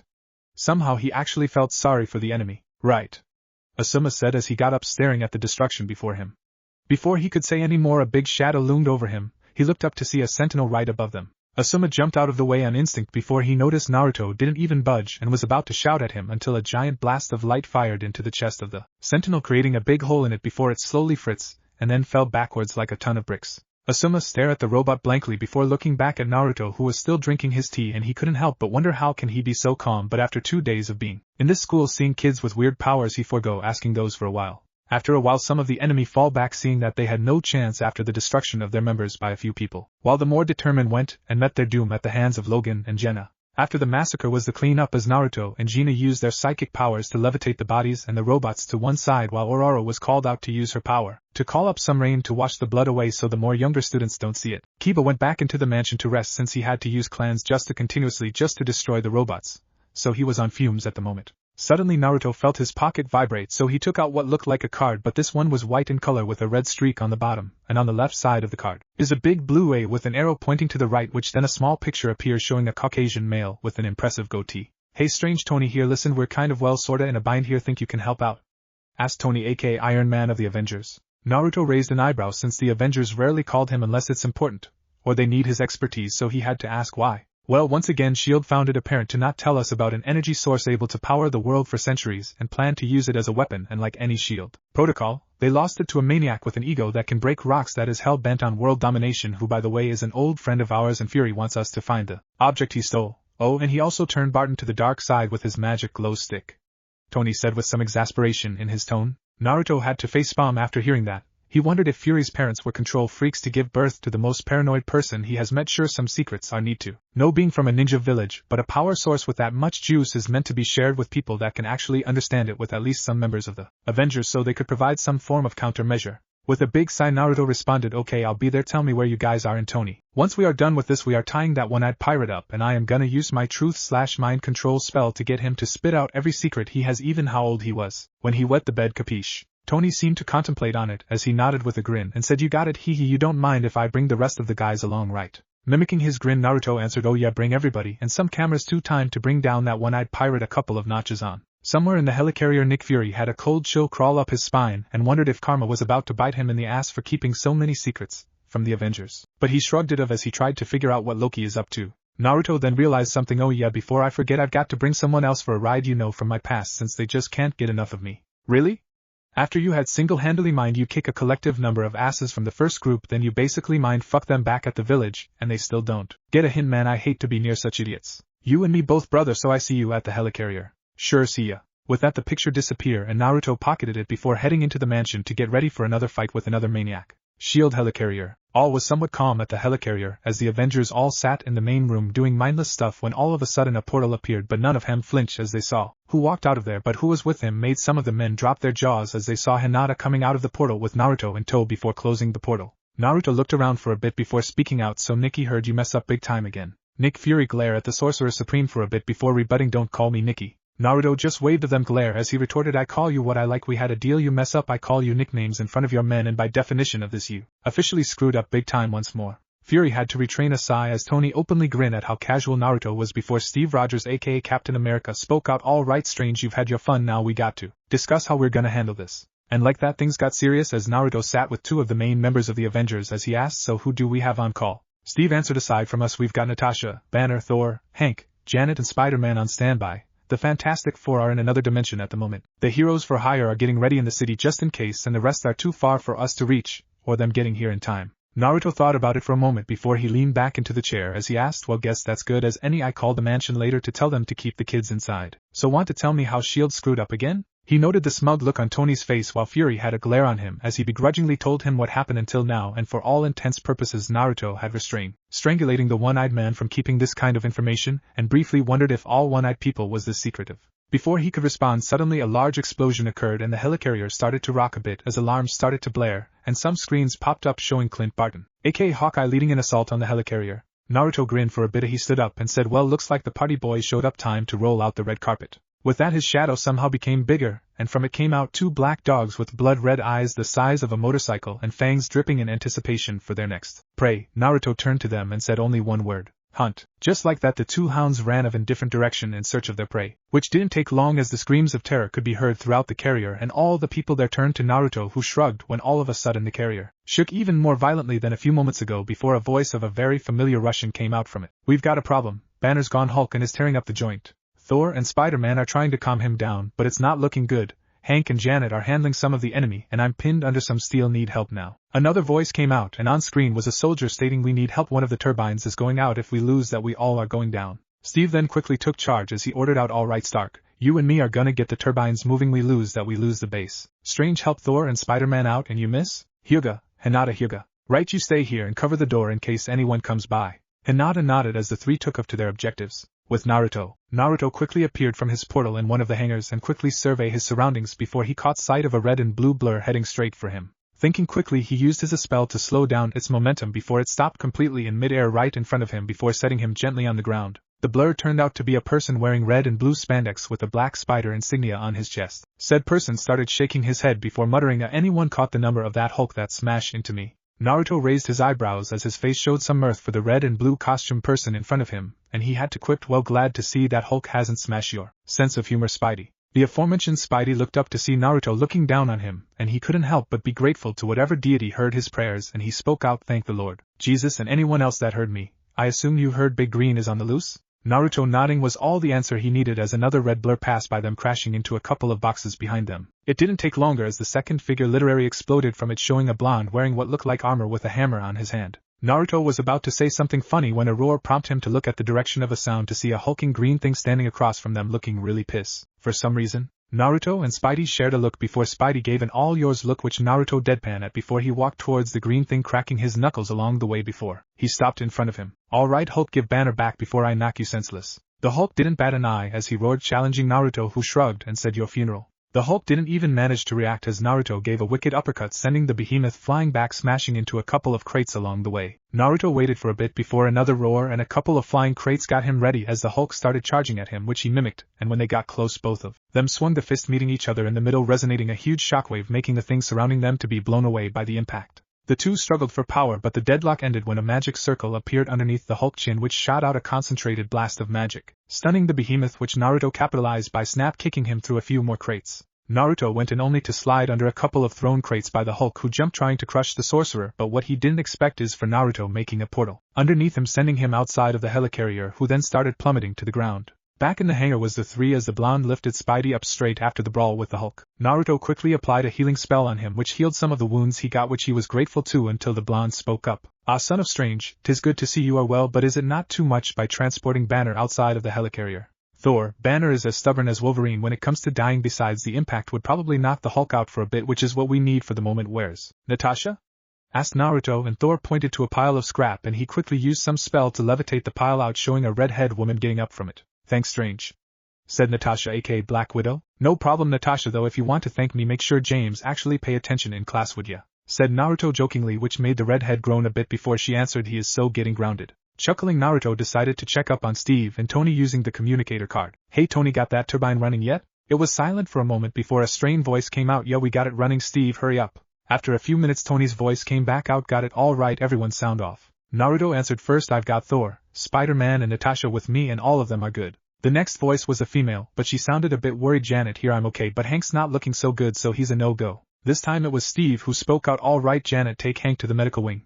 Everyone else meet back here, we know where Loki's going. That was all they need to hear before they head to the bridge of the carrier. New York City, and now this world will be mine, said a dramatic voice as Loki looked on, waiting for the Tesseract to be fully charged, when the sound of a small explosion and thrusters alerted him to look to see Iron Man descending onto a platform before he started walking, while machines started to strip him of his armor, which Loki followed into the building. Please tell me you're gonna appeal to my humanity, said Loki with a voice full of mirth. Actually I'm planning to threaten you, answered Stark. Should have left your armor on for that. Yeah, it's seen a bit of mileage and you got the glow stick of destiny right there, said Stark as he walked towards the bar, slightly ignoring the villain right in front of him as he continued on. Would you like a drink? Stalling me won't change a thing, rebutted Loki. No threatening, no drink, you sure?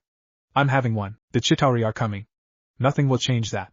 What have I to fear? The Avengers, stated Stark as Loki looked at him curiously while Stark started pouring a drink and continued on. Yep, you remember that since we kicked your ass the first time. Yes, but this time it'll be different as the army will destroy all of you and nothing will stop it. That's what you think. Let's do a head count here since we're gonna do this whole tango thing once again. Your brother, the demigod, a super soldier who is a living legend that kinda lives up to the legend. That statement caused Loki to turn around scoffing, not noticing the bracelet that Tony put on his wrist, a man with a breathtaking anger management issues, a couple of master assassins, a woman that can give a person a real good sting, a red and blue spandex wearing spider, and a sorcerer supreme you know very well since he gave you an omega wedge right in front of live television. That statement stopped Loki in his tracks as he spun around, glaring angrily at Stark, who casually walked towards him as he said with a hiss in his voice, I will take great pleasure in destroying him. Yeah, well, don't worry, he's on his way here and he's got a big surprise with your name on it. Yeah, well, I have an army just waiting for him. Well, you got your army, we have our Hulk. You see, there is no way, no scenario that sees you coming out on top, and they will beat you because if we can't save the Earth then we will be damn sure to avenge it, stated Tony firmly. Loki then slowly walked towards Stark as he spoke out, how will your friends have time for me when they're too busy fighting you? He then tapped his glow stick at Tony and for a moment he thought it could work when it quickly died down, not showing any changes. Confused, he tried a few more times before he said, "Strange, this usually works." "Well, performance issues, it's not uncommon, 1 out of 5. Was all Tony could say before he was grabbed by the throat and being dragged to the balcony. "Jarvis, any time now. You will all for before me," said Loki as he prepared to throw Tony out. "Deploy, deploy," was all Tony said before Loki threw him out of the window. Loki then turned to see a red blur coming out of nowhere, knocking him down. The red blur quickly descended onto Stark as it locked onto his signal before it quickly deployed and latched onto him, creating another suit right on time before he became a splat. On the pavement, using his thrusters, Tony flew back up right into Loki's face. "And you forgot about one thing, we don't take well to people like you." Loki was about to fire, but Stark was quicker on the draw with his repulsor knocking down on his ass, but then the Tesseract was fully charged as it fired a portal into the sky. And on the other side was the Chitauri, who saw it open, which signaled them to attack, and the army then charged right into the portal right on top of Avengers Tower. Seeing the army, Stark had this last quip to say before charging in. "Right army." Firing his repulsor, Stark managed to take out some of the flyers before switching to his mini rockets, which was individually aimed and destroying any flyers it comes into contact with. On the ground was another portal opening up, but this time it was Naruto along with Spider-Man, Steve, and a woman dressed in a black and yellow skin-tight suit with wings on her back as a plane flew by them with Natasha and Hawkeye in it. Natasha then radioed out, "Stark, we're coming up on your 3 heading northeast. What did you stop for? Drive-through?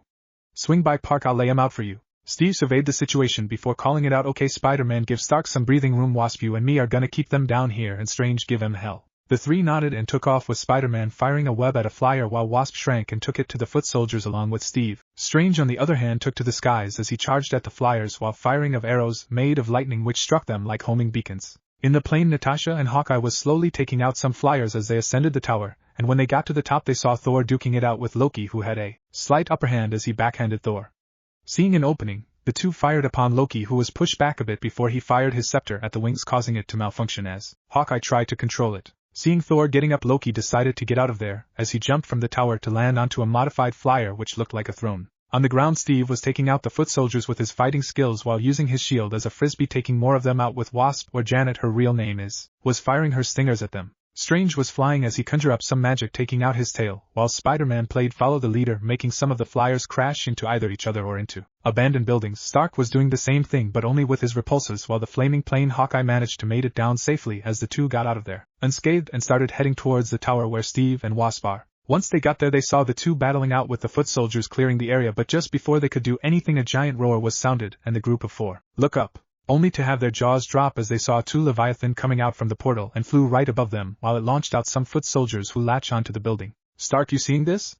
asked Steve. Flying overhead, Tony responded, "Seeing, still working on believing." "Where's Banner?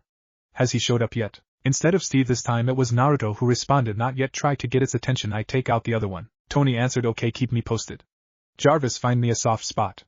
As he flew parallel to the first Leviathan, the flyers kept on coming as Naruto, Tony, and Spider-Man tried to take out as many as possible and started firing onto the civilians, which Steve noted as he said, "They're like fish in a barrel down there."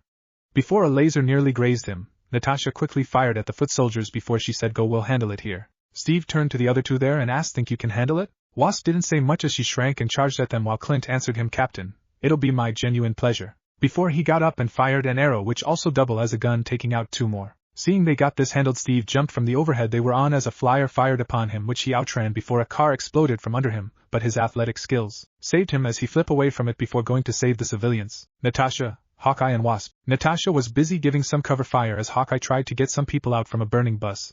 Wasp was stinging there with her stingers to attack them. After getting the last one out, Clint went and joined Natasha firing arrows at the foot soldiers. "Just like Budapest all over again," said the Black Widow. "You and I remember Budapest very differently," rebutted Hawkeye. "Less talking, more shooting," said Wasp as she fired at the soldiers. Steve was now jumping over obstacles as he tried to find some uniforms to help out the civilians. He managed to find them as the police tried to fire at the Chitauri flyers, but unable to do so. He landed on one of the cars in front of what he saw was a commanding officer, startling them as he ordered out, "Get me into these buildings. There are gonna be people inside and they're gonna run into the line of fire. You get them to the basement or the subways and I'll need a perimeter all the way back to 39th. "Why the hell should I take orders from you?" asked the officer. He got his answers when a couple of foot soldiers dropped down from the skies, blocking a shot. Steve used his shield to backhand one of the Chitauri before using the edges to knock another one back. One of them tried to fire, but the shield was strong enough to reflect the shot back to the shooter. Another tried to blindside him, but he grabbed onto its weapon and the captain used the edge of his shield to take its weapon arm off before slamming it into a building. The officers looked at him for a moment before the commanding officer barked out the same orders that the captain just said. Iron Man. Tony flew right in front of the Leviathan, and he fired out his flares, causing it to lock onto him, forcing the Leviathan to follow him. Well, we got its attention. What the hell was step 2?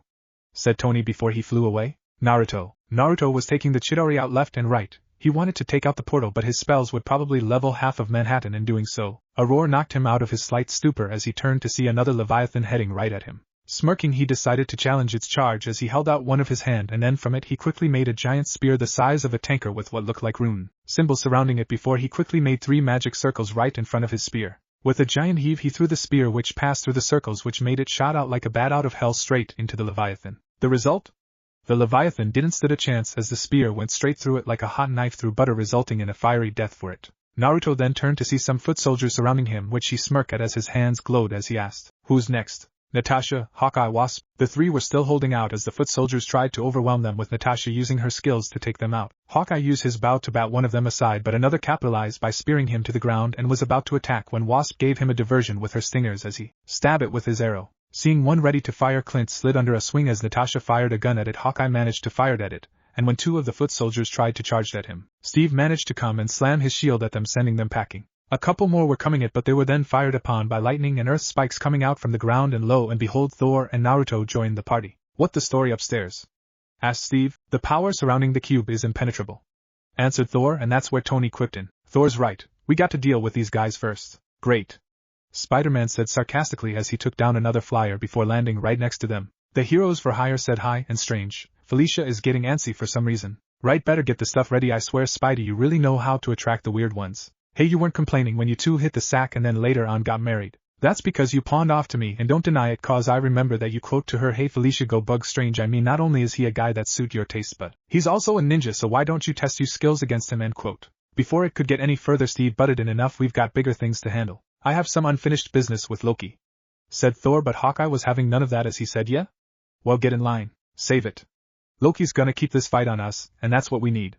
Without him these things could run wild." Before Steve could say any more, the sound of a motorbike alerted the group, who all turned to see Banner heading towards them, which startled them for a bit before he spoke out. "So, this all seems horrible. I've seen worse," said Natasha. "Sorry. No, we could use worse right now." Steve then radioed in Stark, "We got him." "Banner?" asked Tony before continuing on as he was still being locked on by the Leviathan. "Well, tell him to suit up. I'm bringing the party to you." With that, everyone heard the sound of thrusters and all of them saw Stark leading the Leviathan towards them, and Natasha had to quip, "I don't see how's that a party?" Banner looked at the skidding Leviathan before Steve called out, "Dr. Banner, now would be a really good time to get angry." Banner just kept walking as he answered him, "That's my secret. Cap, I'm always angry." And just like that, Banner turned into the Hulk, who smashed his fist right in the kisser, which forced the Leviathan to bend over, and would have squashed some of them if Iron Man didn't fire at an exposed skin, with Naruto doing the same thing with his magic. After seeing the destruction, every foot soldiers there all roared at the group, while the Hulk returned it with one of his own as every one of the Avengers stood in a circle. Seeing this, Loki ordered out, "Send the rest." With it, more of the Chitauri came out of the portal ready to invade. Seeing this, Tony asked Steve, "All right, Cap, call it." Steve looked at the invading force for a bit as he called out his orders, "All right, listen up. Until we can close up that portal, our priority is containment. Barton, I want you on that roof, call out patterns and strays. Stark, you've got perimeter. Anything gets more than 3 blocks out, you turn it back or turn it to ash." "Right, want to give me a lift?" asked Barton. "Okay, better clench up, Legolas," said Tony as he grabbed Hawkeye and then flew up onto one of the buildings to put him there. Steve then continued on, "Thor, you got to try and bottleneck that portal. Slow them down. You got the lightning, light the bastards up." Thor nodded as he twirled his hammer until he took flight. "Spider-Man, you're on crowd control. Get as many civilians out of the city as you can. Call the Heroes for Hire for help." "You got it, Cap," said Spider-Man as he fired a web and started swinging. "Strange, you're the welcome wagon. Anything gets through, give them hell." Naruto gave a 2-finger salute before he took to the skies once more. "Wasp, Natasha, you're with me. We stay here on the ground, keep the fighting here." And Hulk turned to Steve as he pointed up at the Chitauri soldiers. "Smash." The Hulk gave a wicked grin before taking off in a superhuman-like jump, crushing a poor sap before leaping onto another building and taking out as many as possible, including an oncoming flyer. Thor flew up onto a building before he started gathering lightning and then fired onto the building he was on, using it as a lightning pole before firing the blast at the portal, taking out 2 Leviathan and some flyers along the way there. "Stark, you got a lot of strays sniffing your tail," said Hawkeye as he surveyed the area with his inhuman-like eyesight while taking out some flyers at the same time. "Just trying to keep them off the street," said Iron Man as the flyers tried to nail him. "Well, they can't bank worth a damn, so find a tight corner," answered Hawkeye before taking out another one without even looking. "I will roger that," said Iron Man as he outmaneuvered the flyers with Hawkeye taking one out for him into corners and places the flyers can't turn properly, which include last-minute turns, tunnels and such. After taking out the last one, Tony radioed Hawkeye, "Nice call, what else you got?" "Well, Thor is taking down a squadron down on 6th, and he didn't invite me," said Tony before he fly towards there. A lone Leviathan started to charge right into a building full of people who were scared beyond belief until suddenly the Hulk charged from the other side before jumping onto the teeth of the Leviathan, dragging it away from the building. Naruto, on the other hand, was surrounded once more by foot soldiers nearby, but that didn't deter him as he clapped his hands together, resonating a big shockwave taking them out, before firing a blue aura-like sword into the sky which exploded into more than raining hell onto any Chitauri getting in its way. Spider-Man was swinging from building to building as he tried to get the civilians out safely. Sensing an attack, he backflipped onto the soldier before firing a web at it, which he then started using it as a club, swing the poor soldier around, taking out its fellow Chitauri.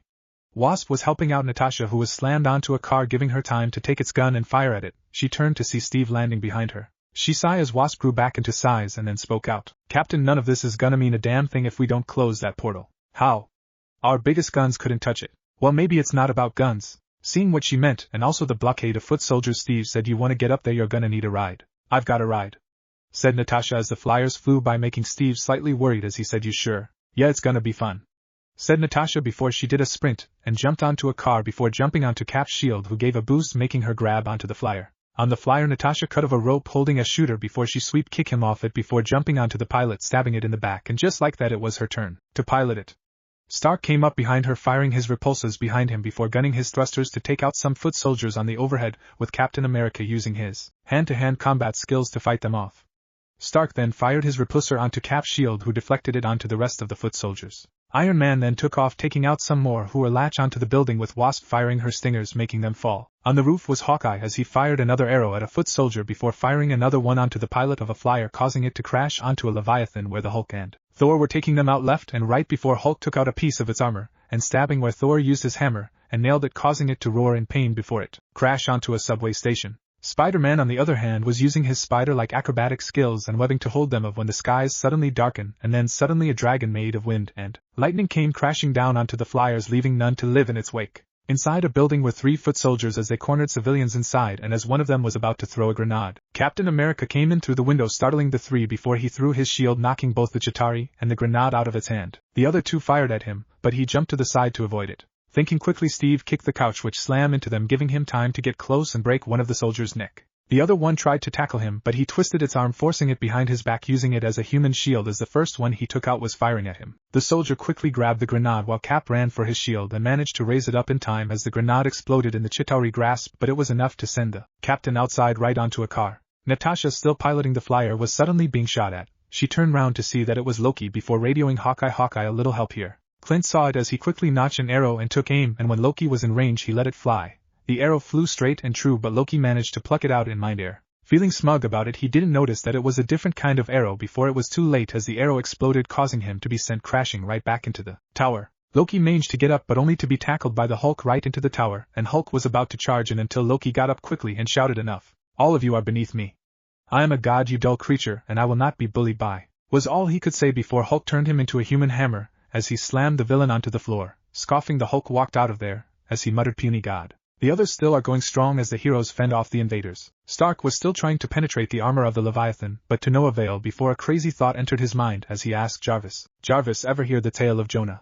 "I would consider him a role model, sir," said Jarvis before Tony charged right into the mouth of the Leviathan and started firing missiles from the inside, giving it a wicked indigestion before he burst out from the tail, but the landing was hard as he crashed into the road. He groggily got up, only to be blasted by the foot soldiers, sending him into a bus stand. Hawkeye fired an arrow and was about to notch one until he realized that was his last one. A foot soldier came up and was about to attack, but Clint used his bow as a weapon before kicking it of the building. He turned around to see an incoming of flyers heading straight for him. Thinking quick, he grabbed the arrow that was in a nearby corpse and put it back in his quiver so he could change the tip. The flyers quickly fired upon him, which he reacted by jumping off the building he was on, but this time he took out and fired the arrow, which was a grappling hook that latched onto the building, and he swung into the building, crashing into the glass and onto the floor. The Hulk was taking on all comers as the Chitauri stood no chance against the green behemoth until the Hulk turned around to see a horde of flyers right above him, and all of them unleashed their barrage of lasers at him. Captain America and Thor were starting to show signs of fatigue as the Chitauri kept on coming, but they still kept going through sheer willpower, and fumes Spider-Man took out another Chitauri flyer when suddenly his spider sense blared, but was a little too late as a leviathan came bursting from a building and ran right at him, causing him to crash into a building.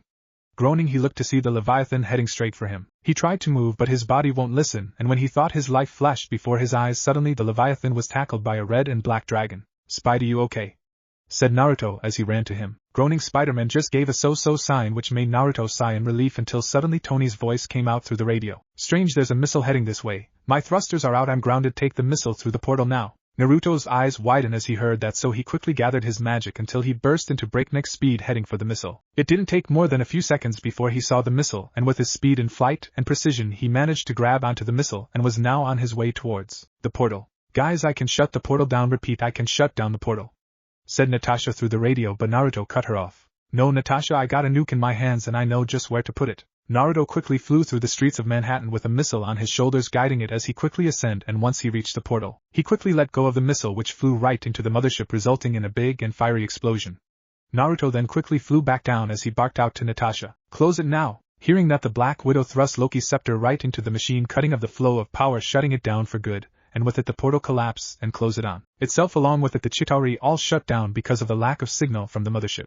Naruto landed on one knee as he had a slight fatigue from fighting that long when Aurora alerted him. As he looked at the dragon he summoned landing behind him, looking worriedly at its master, who just waved it off as he returned it back to its realm. He then saw Tony being carried by Thor as Steve was walking without his mask on and slightly limping as all of them stopped right in front of Naruto. Steve looked around for a bit and said, "We won." Naruto looked a little smug as he retorted, "Was there any doubt, Rogers? We are the Earth's mightiest heroes after all." Tony, also in a good mood, said out, "All right, yay. Go team, let's just not come in tomorrow. Let's just take a day off. For some reason I feel like eating shawarma. There's a shawarma joint down the street if it's still there. I don't know what it is, but I want to try." Everyone there chuckled for a bit before Thor said grimly, "We're not finished yet." Everyone there knew what he meant before Tony said, "and the shawarma after." Loki was trying to drag himself up after the beatdown the Hulk gave him, and just as he was about to get up he felt a presence behind him. He turned to see all of the Avengers looking at him with Hawkeye poised to fire his arrow at him. Seeing the situation, Loki had to pathetically say, "If it's all the same to you, I'll have that drink now." A few hours later, "Goddamn, that was a hell of a day," said Naruto as he flopped backwards onto the bed of his mansion, which was lucky enough to not get hit during the invasion. He was slightly winded after fighting for that long while limiting himself so that the city didn't turn into a crater, and was about to close his eyes until, "Does some need a massage?"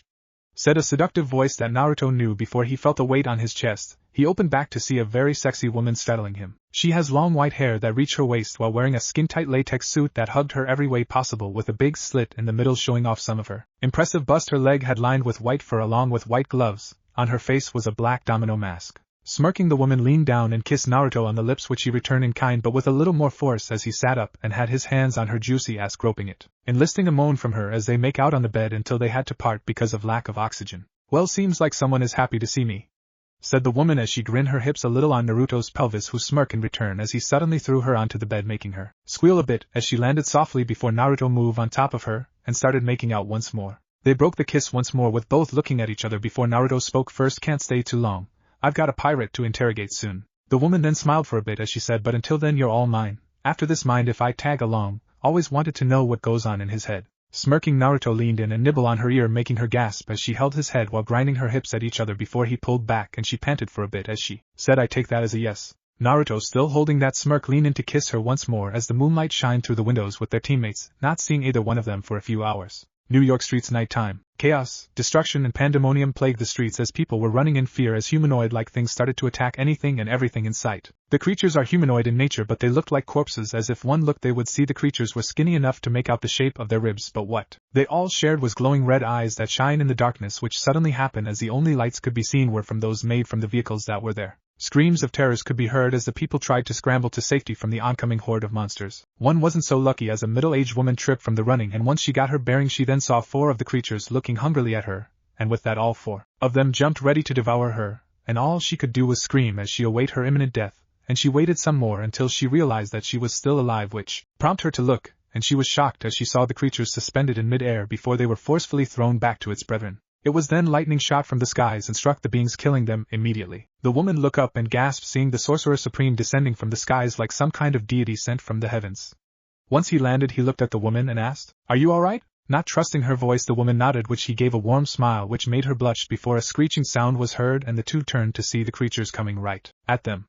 Naruto looked at her, and she quickly got the message as she ran off, leaving Naruto to deal with the horde. With that, Naruto stood defiantly as he baited the creatures in, as he thought in his mind, this is the third wave of these monsters in 2 days. Where the hell are they coming from? He didn't have time to ponder more as he quickly created a force field to defend himself from an attack. He looked to the source to see another of those creatures, but what was different about this one was that its head looked like a metal cone. Thinking quickly, he fired a magic blast at it which struck, turning it into dust while outstretching his free hand, and created a magic circle which then fired a hail of magic arrows striking its intended target with ease, causing them to turn into dust. His senses suddenly blared, which prompted Naruto to create a barrier which stopped one of the creatures that tried to attack him from above. It didn't take long as Naruto manipulated the barrier, and from there a tendril came out from it, piercing it, which turned into dust like the others. After that, Naruto sent out a pulse of magic searching for any remnant of the creatures, and when he found none, he sighed in relief as he pondered what was going on here, as he never saw these kinds of creatures before, and with that he disappeared in a flash to his home, hoping to find some answers. Naruto's house. A bright flash later, and there was Naruto in his private room, which holds everything related to the supernatural as well as some other books of his choice, but he was not alone, as another person was there.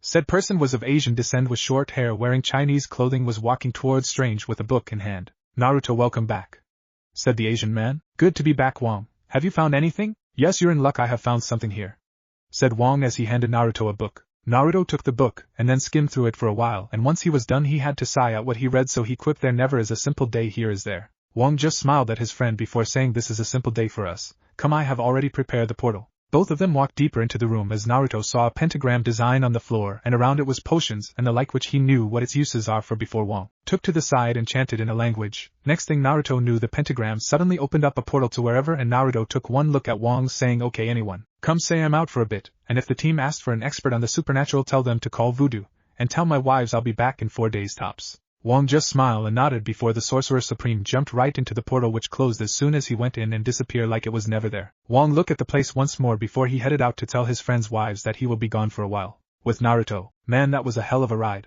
said Naruto as he massaged his neck after landing on what seemed to be an endless road. He kept on walking the road as he noticed the only thing there was him, and the street lights, and nothing else. It wasn't a while later till he heard something which sounded like a cry for help. It turned out to be true, as Naruto saw 3 more of the creatures, and it seemed they were chasing a floating gold skull which seems to be glowing and on fire, and it was also screaming like a little girl. Aham gam gam gam gam. Naruto couldn't help but sweat drop at the display, so he decided to help the poor fool as he quickly shot out 3 light arrows, hitting the 3 creatures dead on and turning them into dust. The skull then stopped as he noticed the strange man firing arrows at the creatures, and so with that he flew towards the Sorcerer Supreme and thanked him profusely, which made Naruto's sweat drop even more as he looked closely at the skull and noticed he has metal horns on the back along with some piercings, and what seemed to be jewels adorned over his face. With a sigh he said, yeah look, I'm a little busy here, so can we just move this along? Sure, sorry about that. So what's a human doing here anyway? Asked the skull. Same old story, big dumbass here thought he could take over the world and I'm here to stop him, Naruto said nonchalantly. Wait, you're gonna take on the Lord of the Underworld, are you mad? Wouldn't be the first time, sides I have my fair share of Lord of the Underworlds. Hell, one even called himself the Ancient One, so something like this is much of a challenge. Really? Oh, really would love to do it right now, but I don't know if he has anyone to succeed him, or if someone else might use this to climb up to the tippy top of the ladder, so I got to take out him and anyone under him mostly, which will be a slight pain since I don't know anything about this place. Hearing his declaration, the skull flew right into his face, and said, no need to worry, I'll be your guide into the Underworld. Raising an eyebrow, Naruto asked, you sure?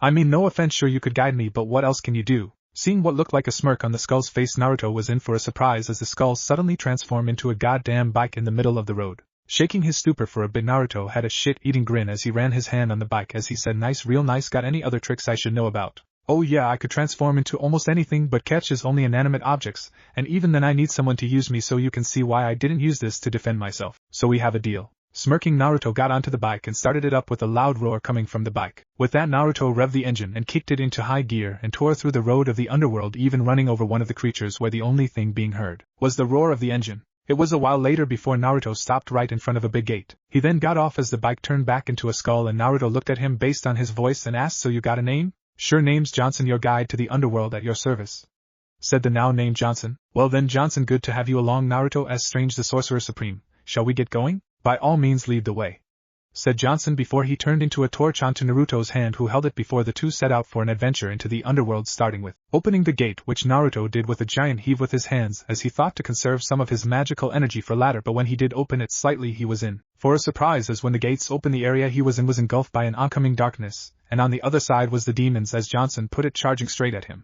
Thinking quick, Naruto closed the gate, but one of them managed to put an arm through, preventing him from closing it fully. It was then Johnson in his skull form decided to quit, "Like what you see." All he got in return was a chuckle from Naruto, still trying to close the gate, as he said "K Magnifico," before using some strength and closed the gate, fully snapping out the darkness in the area and the aforementioned arm that flew behind him. Johnson decided to show more of his power, as he transformed into a revolver with his face at the front of the barrel. Checking out for a bit, Naruto test fired the gun on the poor arm, which exploded magnificently. Turning back to the gates, Naruto said out loud, "Well then, let's get this show started." Before he kicked down the gate doors and was prepared for a fight until he saw that there was nothing there, which Johnson quipped out, "That's right, don't let all that peace and quite get to you. Funny, real funny," said Naruto before he saw what seemed to be a bat-like creature, so he asked Johnson, "Hey Johnson, what's that? OMG.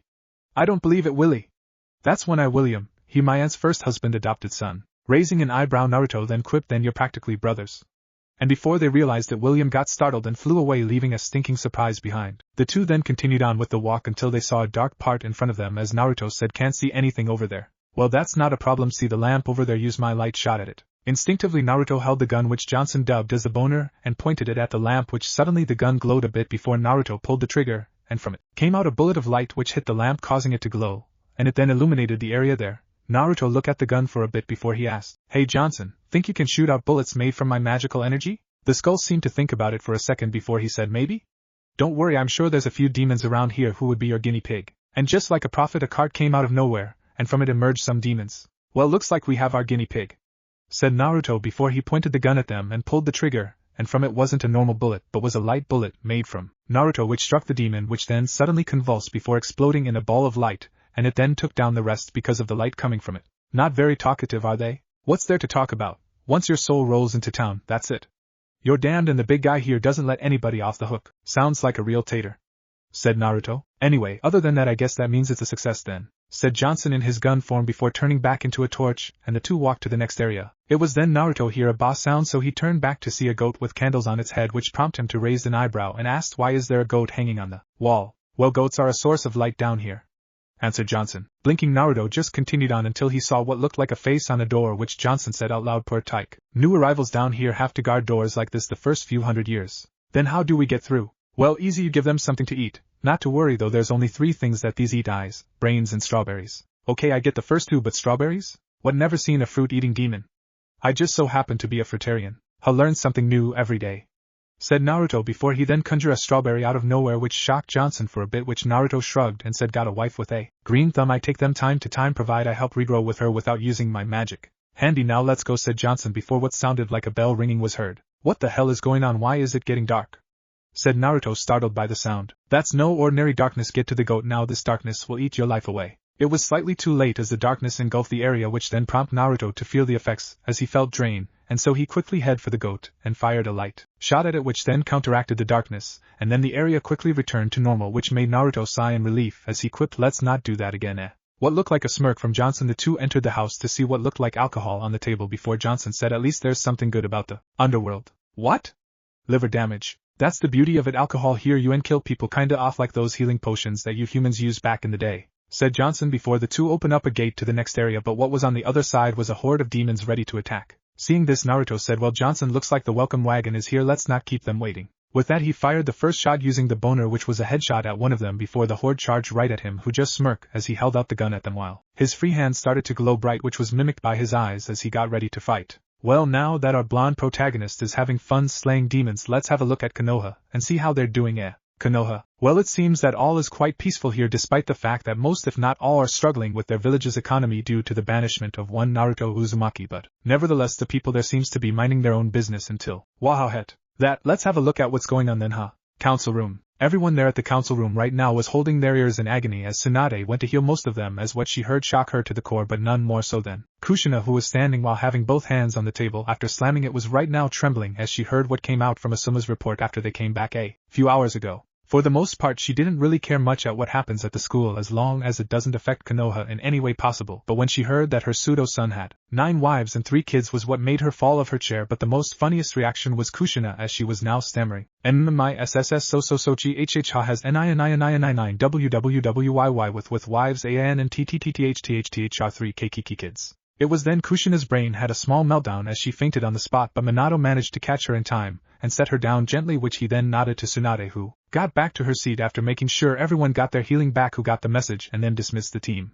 Once the team was dismissed, Kohara quickly spoke out, "If what we hear is true, then we must get those kids right now. They could be used as," was all she could say before Tsunade sent out her ki at the old crone, as she said in a very chilling tone that would freeze hell itself, "You are not going to do anything to those kids, because if I hear anything like this I am going to skin you alive without any anesthetic, and you will feel every moment of it. And once I'm done with that I am gonna bathe your body in a tub of rock salt, and then I am gonna heal you just so I could break every bone in your body painfully, and the best part is that I am not gonna let you faint, and once that is done I will gleefully hand you over to Naruto, and who knows what he might do to you. Do I make myself clear?" Kohara nodded her head quickly, as she did not want to know what Naruto would do to her if he hears about this. Tsunade, on the other hand, decided to make a mental note to keep an eye out in case they decided to do something about it. Sighing what could be an endless amount of time, she peered out the window of the room with a smile on her face. She thought to herself, "Well, brat, looks like you got what you wanted. He must be getting real old if he's already got some brats of his own." She then looked back to the council as they continued discussion as how to get back some economy for their village. "With Naruto, now that was one hell of a mess,"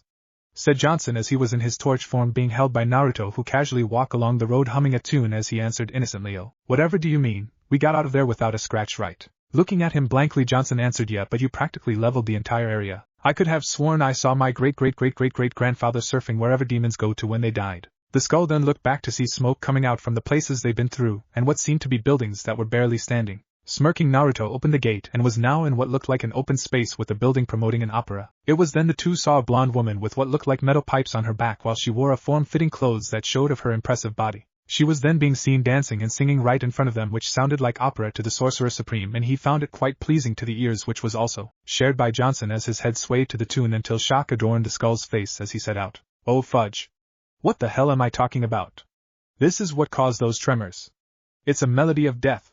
Oh my god!" Then Johnson's teeth started clattering nonstop and Naruto was confused for a moment until an exploding sound came out of nowhere and Naruto turned to see a sphere of lightning emerge right in front of him, and what came out was a demon that was slightly bigger than those he fought early on, but what was different was that this one had a chainsaw attached on his left arm which rev up dangerously. Seeing this, Naruto had to quip, "Well, looks like another one for the kill, Ed Johnson. Look out for this one. Stronger demons need a constant supply of human blood stored in special repositories on their bodies. They're a source of great power but also an exploitable weakness. Talk about wearing your heart on a sleeve," said Naruto before he rolled under a swing of the chainsaw-wielding demon. He quickly turned and managed to see a big red thing on its back before it disappeared in a burst of speed and was now charging right at him, which the sorcerer reacted by firing a light shot at it which momentarily stunned the demon and exposed his back, which had a big red thing on it that prompted Naruto to quickly fire at it with the boner. Though it struck, it wasn't quite enough to destroy it, which was evident as the demon recovered and disappeared once more using its speed, which annoyed Naruto for a bit as he said, "Che gonna need something with a little more kick." "Not to worry," said Johnson before suddenly the boner transformed into what looked like a Henry repeater shotgun, but what was different was that it had a skeletal design instead. When Naruto saw this, he had a grin that could have split his face in two, but the sounds of the chainsaw broke him out of it as he backflipped from the swing, narrowly missing him by a few inches. It didn't take long as Naruto fired a light shot from the dubbed monocushioner by Johnson, stunning it once more, exposing its weakness, and firing at it, which was destroyed immediately, causing it to spasm until it dropped dead and disappear in a shower of dust. Naruto looked back to see that the woman was gone, but then her singing was still heard, which was now causing an earthquake, and with a burst of speed Naruto's shoulder rushed the doors of the building and kept on running until he reached a ladder and proceeded to climb it, getting out of there. A while later we see our blonde climbing out a well to see that in front of him was a small river of blood, which made him grimace at the sight of it, but he had no choice as he dropped down with the torch in hand ready for anything until he heard a harmonica sound. He looked in front and saw a shadow of a big figure eating a corpse before running off.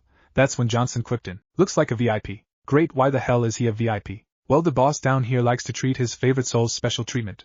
People who exited the world of the living in style. So not all demons are damned. Oh, everybody's damned. The VIPs are more comfortably damned. Little perks here and there, such as, they get to keep their genitals." That statement put a giant halt for Naruto as he looked at his guide as if asking, "You serious?" The skull looked back at him saying, "Dead serious." Naruto had to slightly shiver at the thought before firing a bolt of lightning from his hand, killing another demon trying to blindside him. "Well, that's a thought that I would gladly keep out," said Naruto before the two continued on. Konoha Uzumaki Namake's home. Yuzum was on the couch minding her own business until suddenly a bright flash appeared in the living room. Knowing only one person with that kind of flash, she ran up to the person and chirped happily, "Welcome back, Tusan." Minato, who flashed back to his home, just smiled at his daughter as he held the still fainted Kushina in his arms, which made Yuzum curious and asked what happened, and that prompted Minato to chuckle nervously as he put Kushina on the couch before he motioned to his daughter to follow him, and thus he slowly explained what happened in the council room today. "Naruto and Johnson, you know, I would have thought these demons knew hygiene because this is one of the few most disgusting places I've been," said Naruto as he and Johnson were now walking in what seemed to be a marketplace, but this place was filled with dead corpses lying just about everywhere. "Most of them don't seem to care about it, and the boss likes them for it as long as they do what he asks," answered Johnson. "Right," said Naruto skeptically until he rolled out of the way as what looked like a giant figure charged right at him but missed and instead barreled through a wooden table before the figure picked up some corpses to eat. Dusting himself off, Naruto went to see what tried to run him over to see a figure about twice his size wearing a thick coat and what looked like bloody blades on both its arms. The demon seemed content in its eating as what sounded like grunts coming from a harmonica which he made out as it turned its ugly head at the Sorcerer Supreme. "Well then, looks like the big guy wants play, let's go." With that, the demon charged at the sorcerer, who rolled out of the way while firing at it, but the bullets didn't make a dent as Naruto cursed slightly, and he used the shotgun mode and fired, which was the same result as the demon seemed to be bulletproof until he noticed a barrel of light nearby. Thinking quick, he used his telekinesis and flung the barrel right at it, causing an explosion which resulted in stunning it, and it was there Naruto saw its head glowing red, which he then used the boner and shoot at it like no tomorrow, with each bullet laced with his magical energy. A few more shots later the demon started to recover. Naruto, on the other hand, decided to try something as he switched to the monocutioner, and then he charged up a light shot, using his magic which glowed quite brightly until Naruto pulled the trigger, which unleashed a big-ass bullet right in the kisser of the demon, sending it flying through a shed. Naruto and Johnson had to blink at the power from the shot, which summed it up to one word for Johnson: damn. Nodding, Naruto then quickly used his magic and fired a pressurized shot of light once more at the demon right in the glowing red head, sending it flying once more, but this time it recovered quickly and started running off, confusing the two until suddenly the area was engulfed in darkness, which Naruto cursed as he ran through the darkness once more as he searched for the goat as the draining powers of the darkness slowly took hold.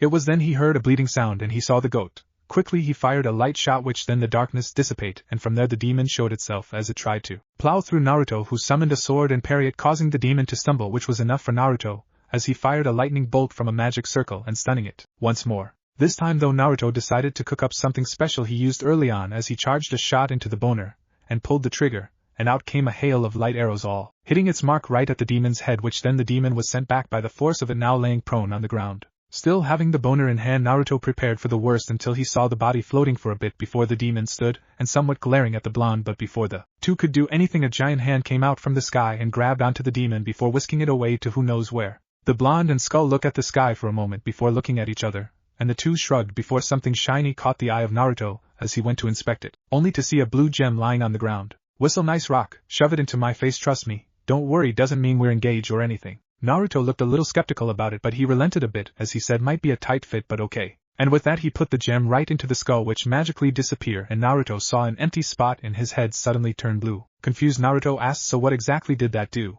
Seeing the look, Johnson then answered, "Well, blue gems let me transform into more tools of war, new gears of me.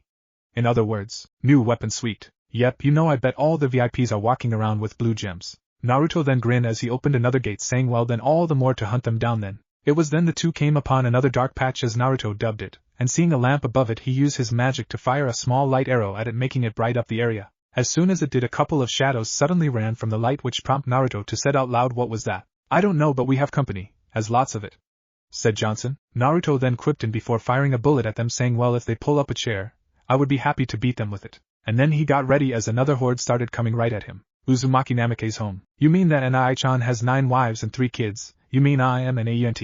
said Yuzum, which the last part she shouted jolted the unconscious Kushina awake, which she then frantically looked around, now realizing that she was in her home, and when she saw Minato she tackled him as she said, panicking, "Minato, I'm a grandmother, what should I do? I don't know anything about this, I'm too old to be a grandma and an aunt." Seeing the look on her face, Minato then quickly put his hands on her shoulder in hopes to calm her down, which it did before he said, "Look Kushina, I know you're distraught, I am too, but don't worry, despite the fact that our son still hates us because of our mistake, but we will overcome it, then we'll be able to see our grandkids okay." That statement managed to calm down Kushina slightly more before a grimace took the look on Minato's face as he said, "Kushina, there's something else." The two female looked at the blonde as he continued on. "Sensei came in sometime after the meeting and he told Tsunade where the Akatsuki might be hiding, which is in the land of rain, and he wants to go investigate, and I am going with him." That made the two wide-eyed as Kushina shouted out, "Are you crazy? That place has been locked up tight since the civil war started there, and you want to go investigate? Are you looking for a death wish with that pervert?" "Look, Kushina, I know that, but Sensei needs someone to get him out off there when things get hairy, and I'm the only person that can do that, and I know what you're thinking, but I need to do this, okay, and we're just gonna investigate it, nothing more, one sign of trouble, and we'll be out of there with my Haration, okay?"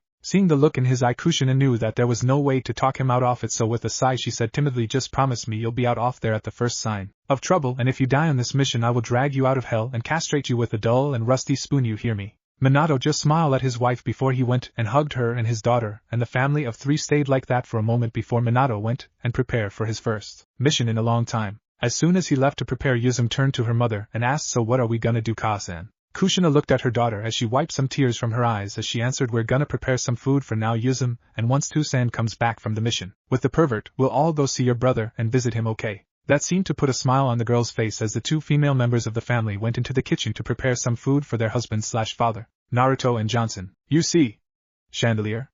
Brilliant idea," said Johnson with a hint of pride, who was then put down by Naruto as he said, "For one you pulled out of your ass." "Wrong.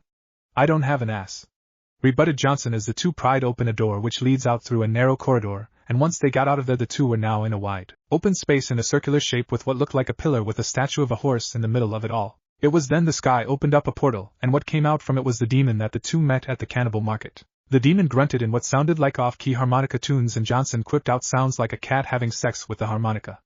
And not the consensual kind. "Hey, every demon has a right to pick their own music for their funeral." The demon then did something shocking to the two as it took out its own heart and started eating it, which made Johnson a little queasy about it, and Naruto couldn't help but shake his head as he saw worse. The two then saw the demon suddenly exploded, and from it was a different kind as it grew close to the size of two men with a goat head on top of it. It then conjured up lightning from the sky, and the statue early on came to life and landed near the demon. Seeing the situation, Johnson had to say, "Okawe. The excrement is hitting the proverbial fan here. I'm what you call concerned." "Me too, concerned. This kill's gonna be over too quickly," said Naruto as he saw the goat head mounting the horse before he summoned out a spear in one hand and a hook on the other. "Might I suggest we not just stand here?"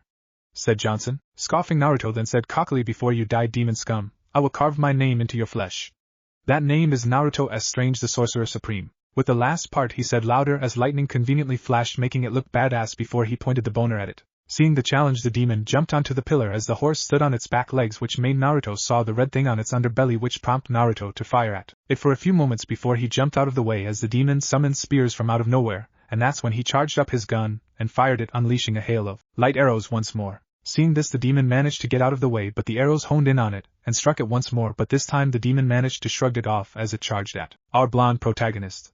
Naruto then used the shotgun and charged it up, and he fired, but he didn't fire directly at the demon. Instead he fired at the ground right under the horse, which exploded, causing the horse to fall onto its side, exposing its weakness. It was there that Naruto changed his gun once more, but this time it looked like a machine gun, but this was different as it had a drum magazine and it looked more futuristic, but he didn't mind that as he unleashed a hail of magically laced bullets at the horse. Seeing this, the rider quickly summoned out a lightning spear and threw it at Naruto, who rolled out of the way, giving the demon time to recover, which it did before jumping onto the pillar once again and continued to fire a hail of lightning spears at Naruto, who put up a shield in time as the spears barely penetrated it, but it did kick up a lot of dust as the demon simmered down as to see whether it killed him or not. It got its answer when Naruto fired a charge shot at the horse, completely destroying its weakness, which prompted to drop the rider too as it fell from the pillar pitifully. "Ha, had enough," mocked the Sorcerer Supreme, and he got his answer when the goat demon took the heart out of its horse and started to eat it, which caused it to grow and grow until it was the size of a 4-story building. "You really shouldn't have antagonized it," said Johnson, but he saw that Naruto wasn't deterred by its size as he said, "You know what they say, the bigger they are the harder they fall."